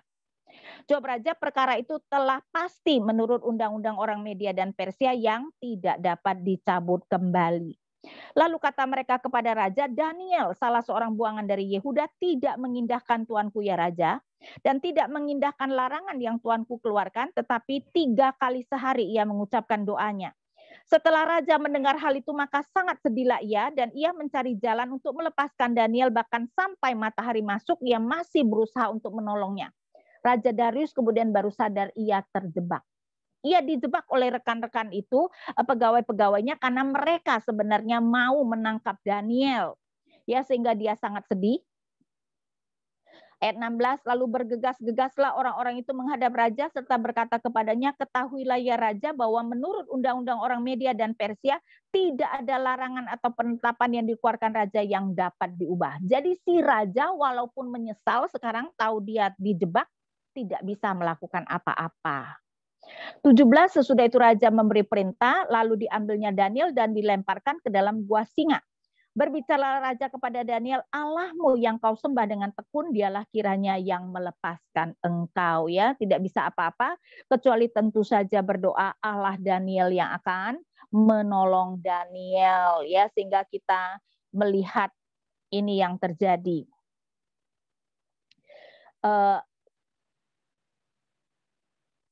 18, maka dibawanyalah sebuah batu dan diletakkan pada mulut batu itu, lalu Raja mencap itu dengan cincin materainya, dengan cincin materai para pembesarnya, supaya dalam hal Daniel tidak dilakukan perubahan apa-apa. Lalu pergilah Raja ke istananya dan berpuasalah ia semalam-malaman itu, ia tidak menyuruh datang penghibur-penghibur dan ia tidak dapat tidur. Ya, padahal baru mengenal Daniel, kita tidak tahu berapa lama Daniel bersama-sama dengan dia, kelihatannya hanya baru tidak lama, ya, tetapi ternyata sudah bisa melihat kesetiaan Daniel dan kebaikan Daniel, sehingga dia sudah sangat senang dengan Daniel. Nah, saudara, akhirnya kita bisa melihat bahwa Daniel keluar tanpa luka. Ya, 20 pada pagi-pagi sekali ketika fajar menyingsing, bangunlah Raja dan pergi dengan buru-buru ke gua singa. Dan ketika ia sampai dekat gua itu, berserulah ia kepada Daniel dengan suara yang sayu. Berkatalah ia kepada Daniel, Daniel hamba Allah yang hidup, Allahmu yang kau sembah dengan tekun, telah sanggupkah ia melepaskan kau dari singa-singa itu? Lalu kata Daniel kepada Raja, ya Raja, kekalah hidupmu. Allahku telah mengutus malaikatnya untuk mengatupkan mulut singa-singa itu, sehingga mereka tidak mengapa-ngapakan aku, karena ternyata aku tidak bersalah di hadapannya, tetapi juga terhadap tuanku ya Raja aku telah melakukan kejahatan.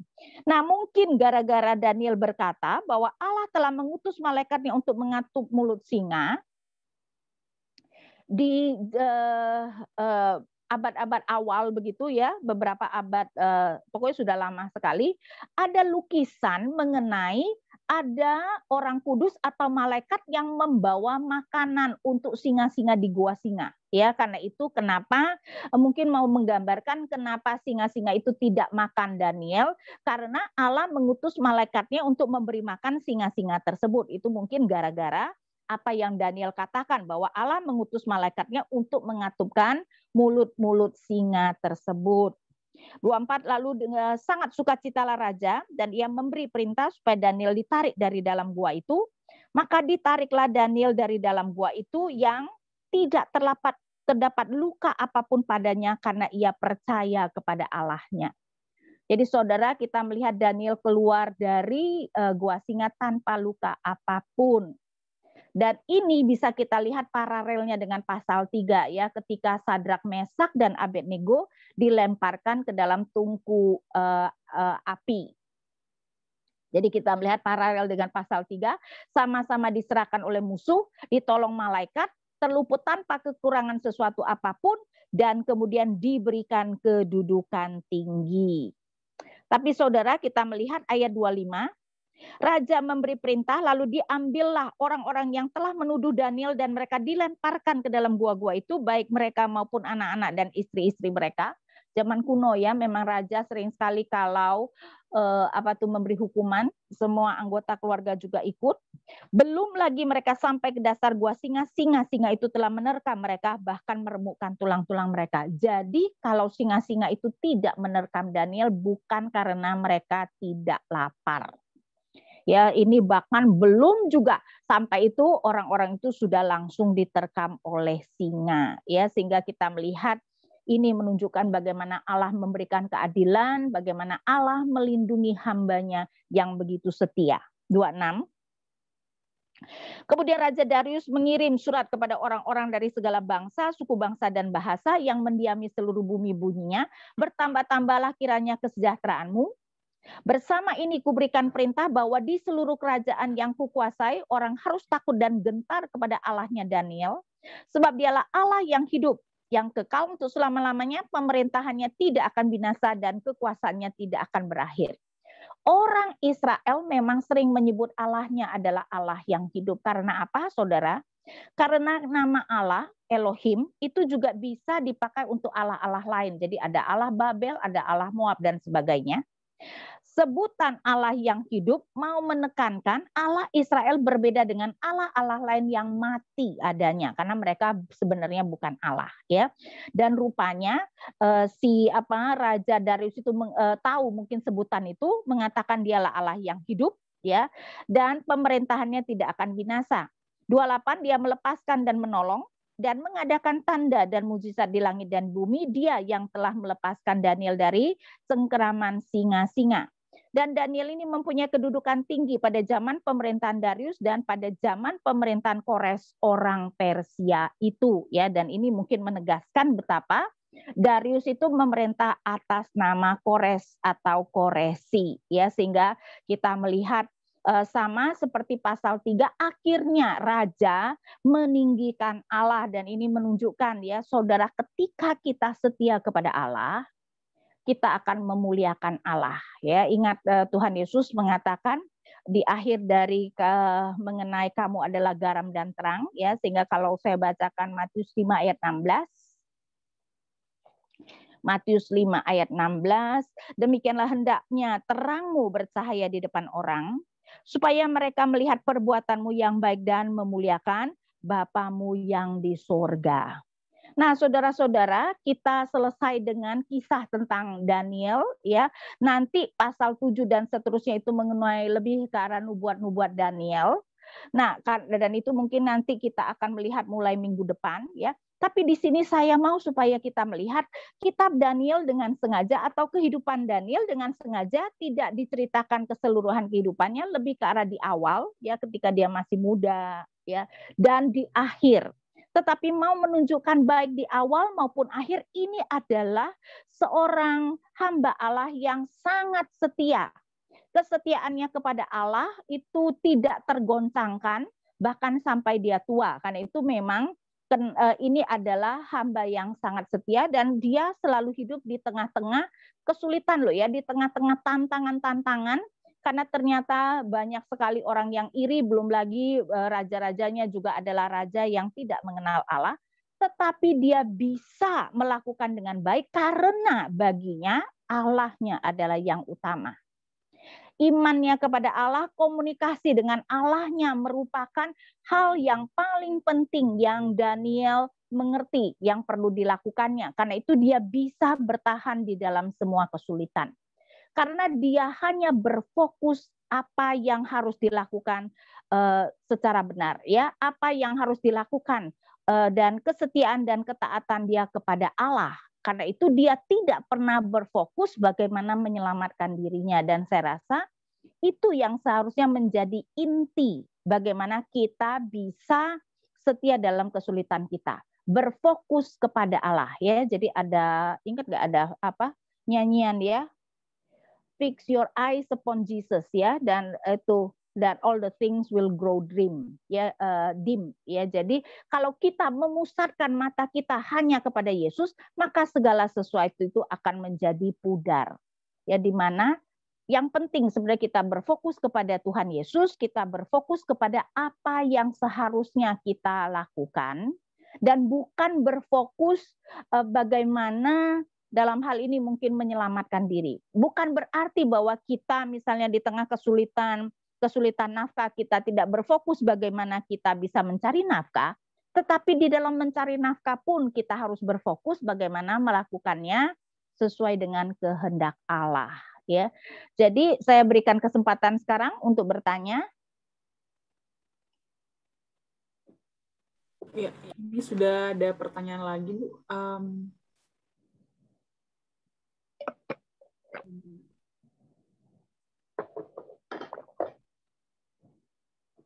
Bagaimana dengan dosa menghujat Allah, menghujat Roh Kudus? Apakah lebih besar kesombongan daripada dosa tersebut? Nah, saudara, dosa menghujat Roh Kudus kalau kita baca di dalam Matius 12 misalnya, konteksnya adalah orang-orang Farisi, para pemuka agama Yahudi menuduh Yesus mengusir roh jahat dalam kuasa Beelzebul. Ya, dan Tuhan Yesus mengatakan mereka menghujat Roh Kudus. Artinya menghujat Roh Kudus artinya mereka tidak percaya akan pekerjaan Roh Kudus dan mengkreditkan kuasa Roh Kudus kepada roh jahat. Karena itu kemudian para ahli mengatakan seharusnya itu bukan dosa yang dilakukan oleh orang percaya. Kenapa? Kita tahu bahwa ya Allah kita satu, tetapi kan terdiri dari 3 pribadi dan fokus daripada lahir baru itu adalah pekerjaan Roh Kudus. Ingat ya, Tuhan Yesus mengatakan kalau seseorang tidak lahir dari air dan roh, dia tidak akan masuk ke dalam kerajaan Allah. Roh itu adalah Roh Kudus.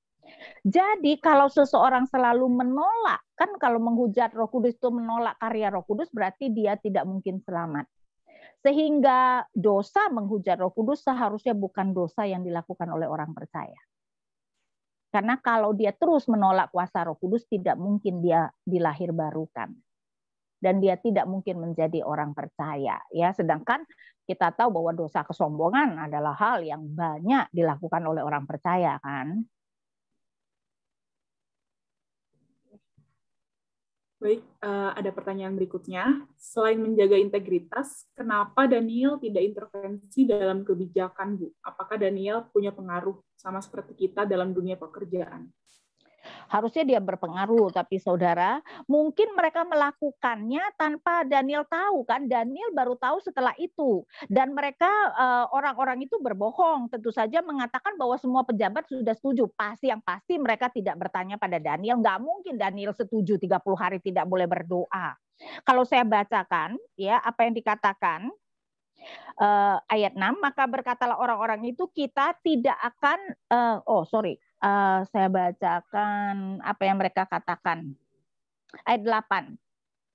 Semua pejabat tinggi kerajaan ini, semua penguasa dan wakil raja, para menteri dan para bupati telah mufakat supaya dikeluarkan kiranya suatu penetapan raja. Pasti mereka bohong, yang pasti Daniel tidak terlibat ya. Jadi dalam hal itu mungkin kalau menurut saya Daniel tidak tahu dong ketika mereka datang kepada Raja Darius. Baik. Selanjutnya, apakah setiap orang yang takut Tuhan kalau makin baik jabatannya dan pintar akan mendapat tantangan yang berat dibanding orang Kristen yang takut Tuhan tetapi tidak terlalu pintar? Bagaimana pendapat Ibu?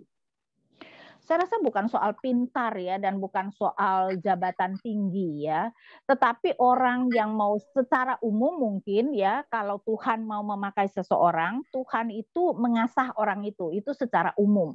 Tapi itu tidak mutlak harus begitu. Cuman memang secara umum semakin Tuhan mau memakai seseorang ya Tuhan akan mengasah seseorang.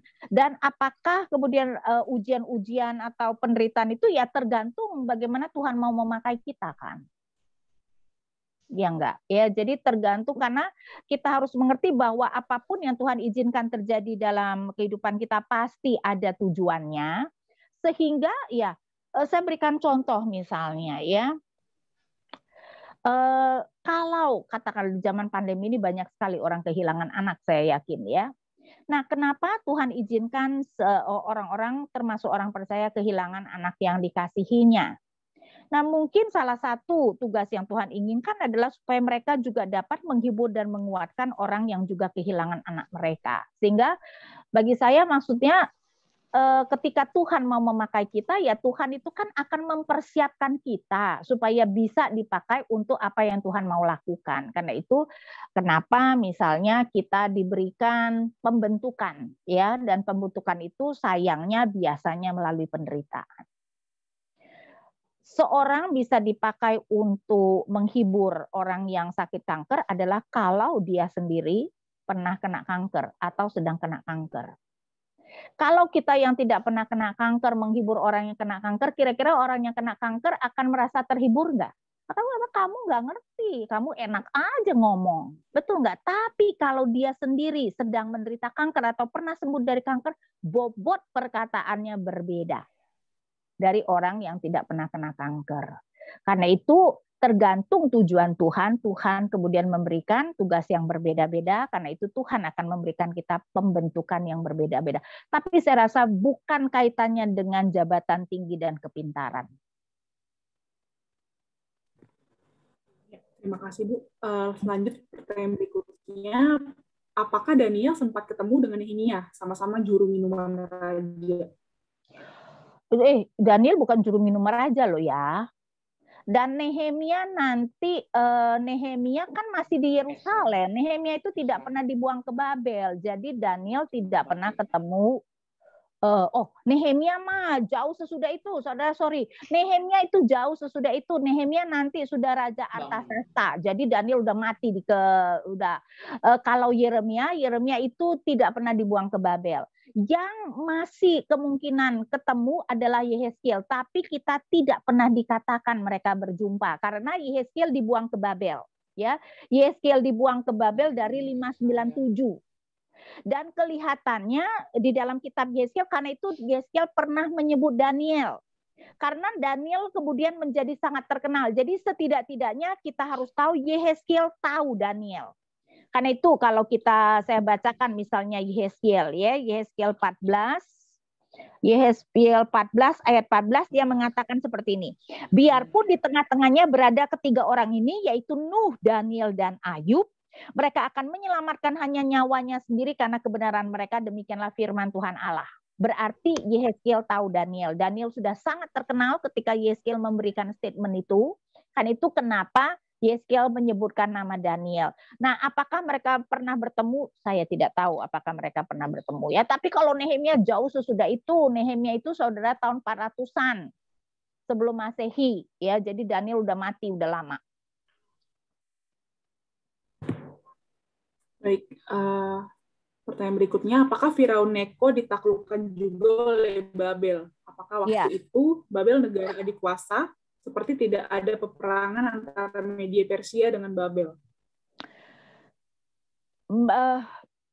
Firaun Neko waktu itu mendukung Asyur. Jadi Asyur Niniwe dihancurkan 612, tapi Asyur belum benar-benar hancur. Karena itu Firaun Neko mau berperang melawan Babel, dan pada tahun 605 Firaun itu atau kalah dengan Nebukadnezar. Nah, sejak itulah Nebukadnezar Babel berkuasa atas Asyur. Jadi itu adalah peralihan Asyur ke Babel. Berbeda dengan peralihan Babel ke Media Persia, ya. Jadi waktunya sudah cukup lama berlalu. Menyambut pertanyaan tadi, Media Persia itu satu bangsa atau dua bangsa? Apakah ada pembagian daerah kekuasaan antara Media dan Persia? Nah, Media, jadi jelas itu adalah dua bangsa yang berbeda, tapi Media sebenarnya ditaklukkan oleh Persia. Cuman tadinya sejarah menunjukkan, tadinya Persia itu ditaklukkan Media. Jadi Media itu adalah yang lebih berkuasa, tetapi sejak Raja Koresi menjadi Persia, dia menjadi raja yang hebat, dan akhirnya malahan menaklukkan Media, tapi mereka kemudian bekerja sama untuk menaklukkan Babel. Jadi memang itu adalah dua kerajaan yang bekerja sama. Tapi pada akhirnya sejarah menunjukkan Persia yang berkuasa atas Media sebenarnya, ya. Karena ingat di zaman kuno yang terjadi adalah seorang raja besar itu akan menaklukkan banyak raja-raja lain, tapi raja-raja lain itu tetap berkuasa, ngerti nggak? Cuman harus membayar upeti. Seperti misalnya Yehuda harus membayar upeti kepada Asyur, harus membayar upeti kepada Babel sebelum dihancurkan. Tapi Raja Yehuda tetap orang Yehuda, tetap keturunan Daud. Cuman mereka sekarang harus membayar peti kepada Babel, karena pada waktu itu yang menjadi adik kuasa adalah Babel. Nah, Media Persia itu seperti itu. Persia yang menjadi raja yang lebih berkuasa, dan Media harusnya adalah sudah ditaklukkan oleh Persia. Ya. Selanjutnya, menurut Ibu, kenapa Allah mengizinkan orang-orang tidak beriman kepadanya memiliki jabatan tinggi? Bahkan sepertinya itu terus terjadi sampai sekarang. Loh, karena kan memang Allah sudah menentukan tidak semua umat manusia menjadi orang percaya. Betul enggak? Dan dalam hal itu juga jangan salah, Allah kan memang mau memakai bangsa-bangsa itu untuk menghancurkan umat Allah kan. Ya, jadi dalam hal itu ya tentu saja ada negara-negara kerajaan lain dong. Masa cuma ada Israel? Kan tidak. Ada kerajaan-kerajaan di seluruh negeri kan, kerajaan-kerajaan yang berbeda ya. Jadi dalam hal itu ya tentu saja Allah memakai orang-orang lain untuk bisa mempunyai jabatan. Ingat ya, Allah tidak hanya beranugerah kepada umatnya. Kita ingat ada namanya anugerah umum. Anugerah umum artinya Allah memberikan anugerah kepada semua manusia. Tuhan Yesus mengatakan Allah memberikan matahari baik kepada orang percaya maupun orang tidak percaya. Begitupun juga dengan hujan. Jadi di dalam anugerah umumnya Tuhan juga memakai orang-orang tidak percaya untuk memiliki jabatan-jabatan tinggi, apalagi kan memang di dunia ini bukan hanya ada teokrasi kan, di PL itu teokrasi cuma satu, yaitu Israel. Di PB saja sudah tidak ada teokrasi loh ya. Teokrasi adalah Allah sebagai raja langsung kecuali kerajaan Tuhan Yesus, tapi kerajaan Tuhan Yesus sementara ini adalah kerajaan rohani. Jadi di bumi kita sekarang tidak ada kerajaan Allah. Yang ada adalah kerajaan Allah sekarang bersifat rohani, yaitu kita orang-orang percaya yang tunduk kepada Tuhan Yesus. Tapi saudara, sekarang di bumi tidak ada teokrasi. Jadi masa kalau yang bukan kerajaan Allah pejabatnya harus umat Allah, kan aneh. Kecuali Israel pada PL, di mana pejabatnya harus orang percaya, karena itu adalah kerajaan Allah. Ya, tapi kalau bukan kerajaan Allah, ya enggak mungkin pejabatnya semuanya adalah umat Allah. Siap. Pertanyaan berikutnya, kira-kira apa yang membuat Daniel tetap setia dan fokus pada Allah ya? Apakah ini tergantung karakternya yang mudah menerima dan gak neko-neko, atau memang ada karakter khusus yang lain? Saya lebih melihat bahwa ini karena imannya ya, imannya, dan dia percaya Allahnya adalah Allah yang berdaulat. Ingat ya, nama Daniel berarti Allah adalah hakimku. Jadi dia mengerti sekali yang berdaulat penuh, yang berkuasa penuh adalah Allahnya. Saudara, iman kita seharusnya sangat menentukan perbuatan kita. Dan tokoh-tokoh Alkitab bisa begitu setia kepada Tuhan karena mereka sungguh-sungguh percaya Allahnya Maha Kuasa. Yusuf misalnya, kenapa dia bisa menerima bahwa dia dibuang? Karena Yusuf percaya bahwa Allahnya adalah Allah Maha Kuasa. Kejadian 50 ayat 20 itu adalah ayat yang sangat indah, dan itu dari perkataan Yusuf ya, saya bacakan Kejadian 50 ayat 20, di mana dia berkata kepada saudara-saudaranya, memang kamu telah mereka-rekakan yang jahat terhadap aku, tetapi Allah telah mereka-rekakannya untuk kebaikan, dengan maksud melakukan seperti yang terjadi sekarang ini, yakni memelihara hidup suatu bangsa yang besar. Jadi Yusuf melihat bahwa kalau saudara-saudaranya menjual itu adalah karena Tuhan yang sebagai first cause-nya, ya, Tuhan sebagai penyebab utama, saudara-saudaranya menjual itu hanya sebagai penyebab kedua. Berarti kenapa Yusuf sampai dijual? Karena memang Tuhan mau Yusuf datang ke Mesir dulu, demi untuk menyelamatkan suatu bangsa yang besar. Jadi saudara, tokoh-tokoh Alkitab yang benar, ya, umat Allah secara umum tidak percaya Allah Maha Kuasa, tapi tokoh-tokoh Alkitab yang benar percaya Allah mereka Maha Kuasa, dan iman itulah yang kemudian mereka kemudian membuat mereka kemudian sangat percaya kepada Allah mereka, dan benar-benar bergantung kepada Allah mereka karena Allah mereka Maha Kuasa. Dan saya rasa kalau kita benar-benar bisa mengerti betapa Allah kita Maha Kuasa, saya rasa kita juga lebih bisa beriman.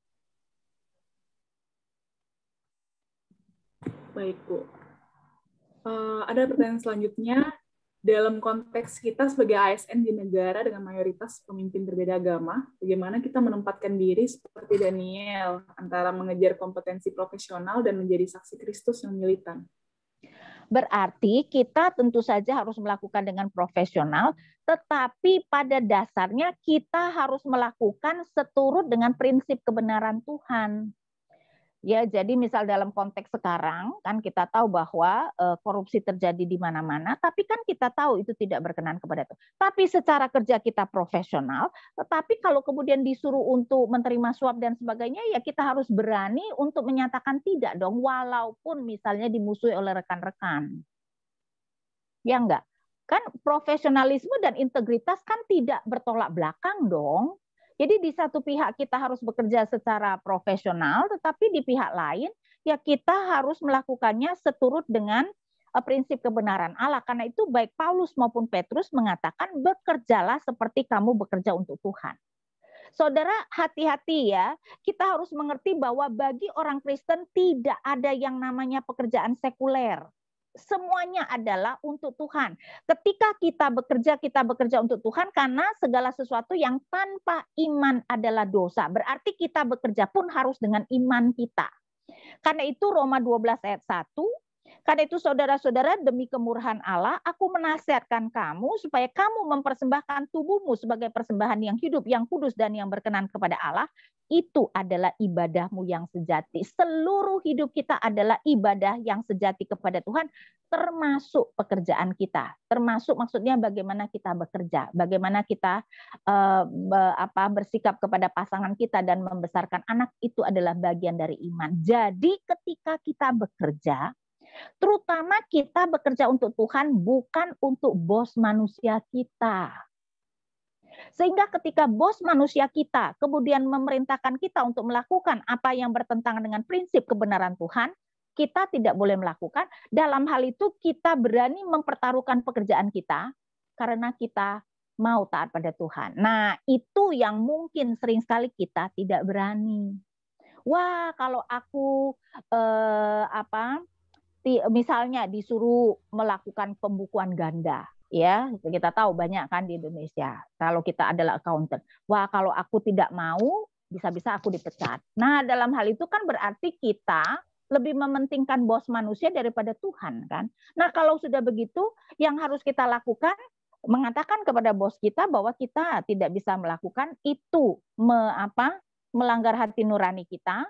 Ya, itu adalah sesuatu yang melanggar prinsip kebenaran yang kita percaya, dengan resiko kita dipecat.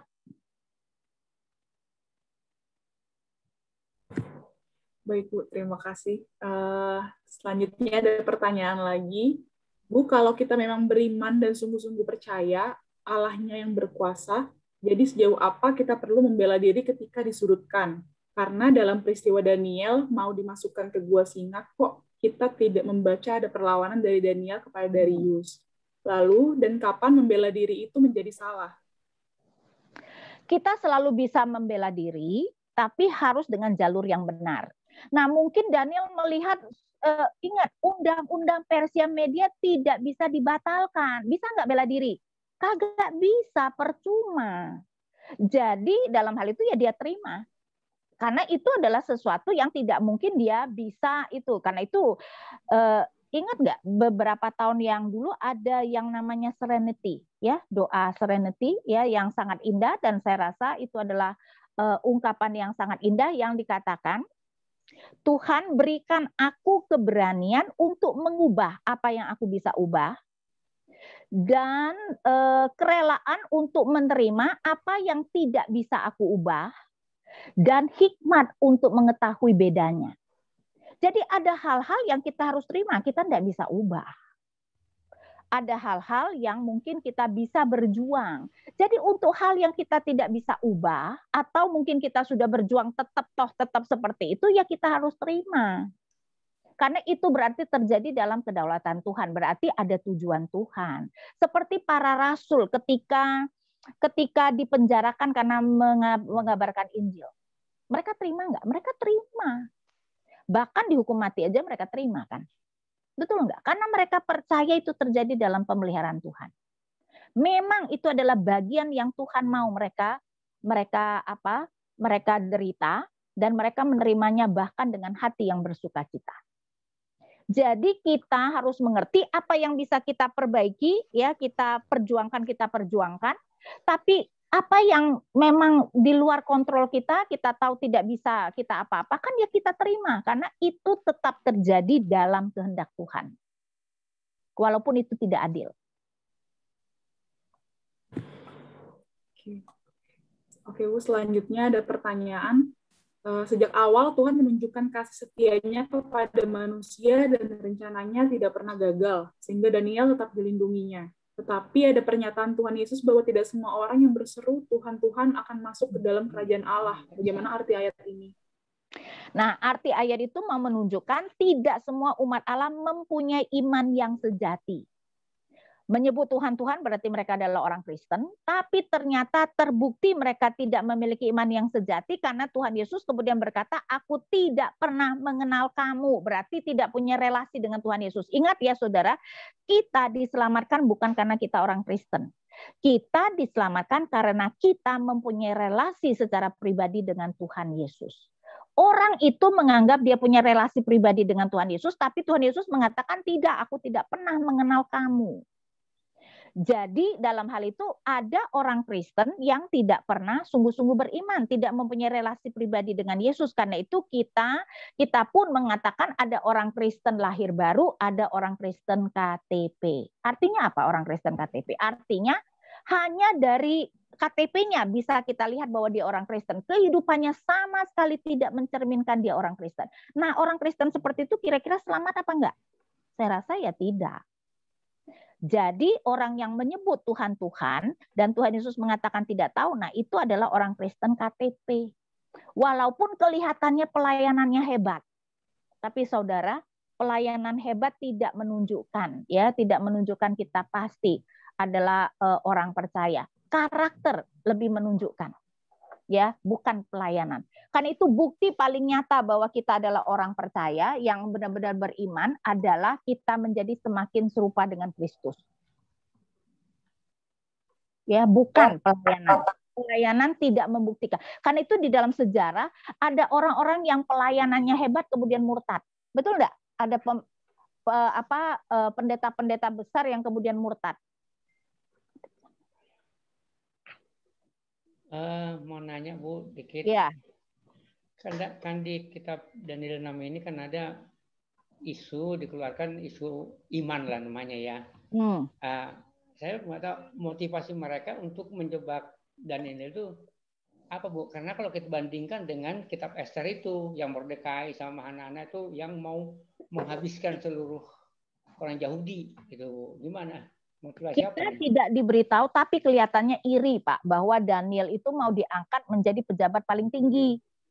kelihatannya iri. Kalau saya bilang kan kalau itu biasalah orang ingin ya enggak ya, itu kalau saya bilang sih lebih ke arah iri bahwa Daniel tuh mau diangkat menjadi pejabat yang paling tinggi. Iya, nggak jauh Bu, sepertinya di negara-negara ya. Iya, namanya juga manusia. Pengkhotbah mengatakan tidak ada yang baru di bawah matahari. Manusia mah bersikap sama aja dari dulu sampai sekarang. Amin. Terima kasih. Ya. Ya, ini mungkin pertanyaan terakhir sebelum ditutup kesimpulan oleh Bu Ina. Apakah Daniel ada di kitab Esther, Bu, yang disebut Hathach, atau hubungan zaman Daniel? Kembali, itu tuh sudah lama. Esther itu nanti pada tahun 480-an, Daniel mah udah mati. Ya.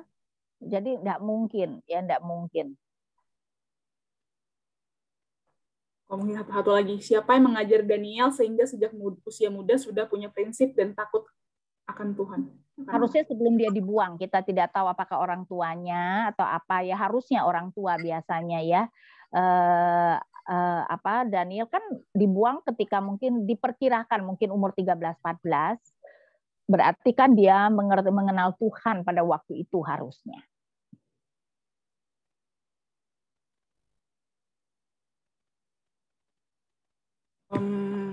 Mungkin satu lagi Bu terakhir. Daniel tahu dari mana bahwa Babel akan hancur sebentar lagi pada waktu zaman Belsazar. Siapa saja yang mengetahui bahwa Yehuda akan dalam pembuangan selama 70 tahun? Apa kitab yang dibaca Daniel sehingga dia tahu soal masa pembuangan dan doa Salomo? Daniel menyimpan kitab raja-raja kah? Harusnya Daniel mungkin ada ya. Nanti dia mengatakan apa yang dikatakan 70 tahun dan itu hanya ada di Yeremia, sehingga kelihatannya setidak-tidaknya kan Yeremia itu kira-kira melayani mungkin pada saat yang sama ya itu. Tetapi kan mungkin ada bagian dari kitab Yeremia yang sudah dia tahu ya. Apakah dia tahu mengenai kitab raja-raja? Belum tentu, tapi kan Daniel itu hidup kan berapa ratus tahun setelah Salomo. Jadi soal mereka harus berkiblat ke Yerusalemnya sudah tahu dong, tidak harus membaca kitabnya.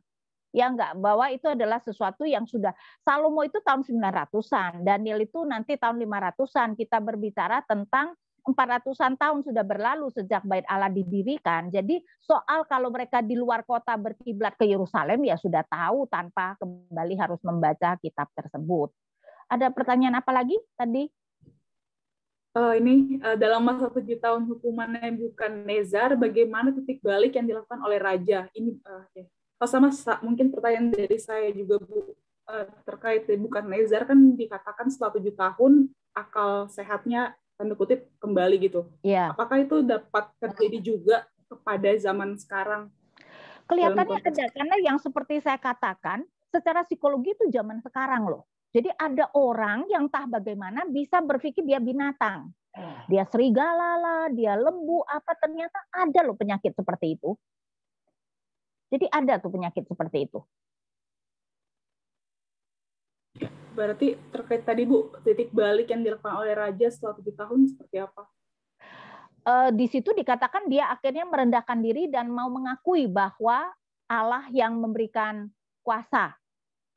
Ya, dan kelihatan. Nah, kita tidak mengerti ketika dia seperti lembu kok bisa seperti itu ya, misalnya nggak ngerti lah. Tapi titik baliknya adalah ketika akhirnya dia sadar. Ya, jadi sesudah itu Tuhan kemudian memulihkan dia. Jadi titik baliknya adalah setelah dia mengakui bahwa kekuasaan itu adalah kekuasaan dari surga. Oke. Masih ada pertanyaan, ini benar-benar terakhir ya. Terkait serenity prayer, bagaimana kita mengetahui kesulitan yang sedang kita alami karena kesalahan atau ketidaktahuan kita, atau kesulitan itu adalah cara Tuhan sedang membentuk atau mempersiapkan kita di step berikutnya. Terima kasih. Nah, bisa dua-duanya, tidak harus pilih salah satu loh saudara ya. Kesalahan kita pun Tuhan pakai untuk mendidik kita. Sehingga tidak menjadi masalah. Apakah itu kesalahan kita atau tidak, dan itu ya kita gumulkan sendiri, ini kira-kira kesalahan kita atau tidak. Tapi kesalahan kita atau tidak, itu tidak terlepas dari pemeliharaan Tuhan, dan itu tidak terlepas dari pelajaran yang Tuhan mau berikan. Jadi apakah itu akibat kesalahan kita atau tidak, kita tetap perlu bertanya, Tuhan, apa yang Tuhan mau ajarkan? ya, sehingga pasti ada pelajaran dan pembentukan Tuhan, entah itu karena kesalahan kita atau enggak. Kalau kesalahan tentu saja supaya kita bertobat, kalau tidak berarti ada hal yang memang yang mau Tuhan ajarkan, sehingga ya itu tidak bertolak belakang, ya, jadi bisa dua-duanya, tidak menjadi masalah. Oke, sekian mungkin Bu, ada yang mau? Udah. Ya, sekian pertanyaannya Bu. Memohon kesediaan Bu Ina untuk memberikan kesimpulan dan menutup dalam doa. Oke, saudara, hari ini kita melihat kisah-kisah Daniel terakhir sebelum nanti kita masuk pada nubuat-nubuat Daniel minggu depan, ya. Dan di sini kita bisa melihat yang sangat ditekankan adalah betapa Allah membenci orang-orang yang sombong dan menunjukkan Allah Maha Kuasa, karena itu Raja Nebukadnezar dan Raja Belsyazar, di mana Allah menghukum mereka karena kesombongan mereka. Ya, dan ini menunjukkan betapa kita juga harus hati-hati, karena memang Allah, kita harus mengerti bahwa sebenarnya manusia itu tidak ada apa-apanya tanpa Allah, tetapi terutama mengenai Daniel adalah kesetiaannya dan relasinya dengan Tuhan. Itu yang kemudian menjadi tonggak di mana dia bisa bertekun dan tetap bertahan di dalam kesulitan. Dia hanya mengutamakan Allah, dan itu mengingatkan saya perkataan Tuhan Yesus, ya, carilah dahulu kerajaan Allah dan kebenarannya, maka segalanya akan ditambahkan kepadamu. Dan itu yang harus kita lakukan. Carilah dahulu kerajaan Allah, yaitu artinya tentu saja Allah dan kebenarannya. Jadi kita harus fokus melakukan apa yang benar. Bukan fokus menyelamatkan diri, tapi fokus melakukan apa yang benar. Ya, sehingga dengan demikian biarlah Allah yang kemudian melindungi dan memberkati. Mari kita berdoa. Bapa kami yang di surga, kami bersyukur Bapa jika kami boleh melihat kisah Daniel dan terutama kesetiaannya bahkan di masa tuanya, bagi dia komunikasinya dengan Engkau lebih berharga dari nyawanya. Dan itu yang merupakan perlu kami teladani. Ampunilah kami Tuhan ketika pertaruhannya, bahkan ketika pertaruhannya bukan nyawa kami, hanya pekerjaan kami, kami sudah begitu ketakutan dan kami tidak percaya bahwa Engkau dapat melindungi kami atau Engkau dapat memelihara kami. Dan itu biarlah teladan Daniel boleh merupakan teladan yang dapat kami ikuti dan perlu kami refleksikan dan kumulkan, supaya kami boleh meneladaninya di dalam kehidupan kami. Tuhan kiranya memberkati setiap kami dan berikan kami juga kesehatan. Kami juga berdoa Tuhan, Engkau berbelas kasihan kepada bangsa kami yang sedang mengalami keterpurukan dalam pandemi ini. Tuhan kiranya membantu pemerintah untuk boleh mengatasinya dengan baik. Dan kami berdoa hanya di dalam nama Tuhan kami Yesus Kristus. Amin.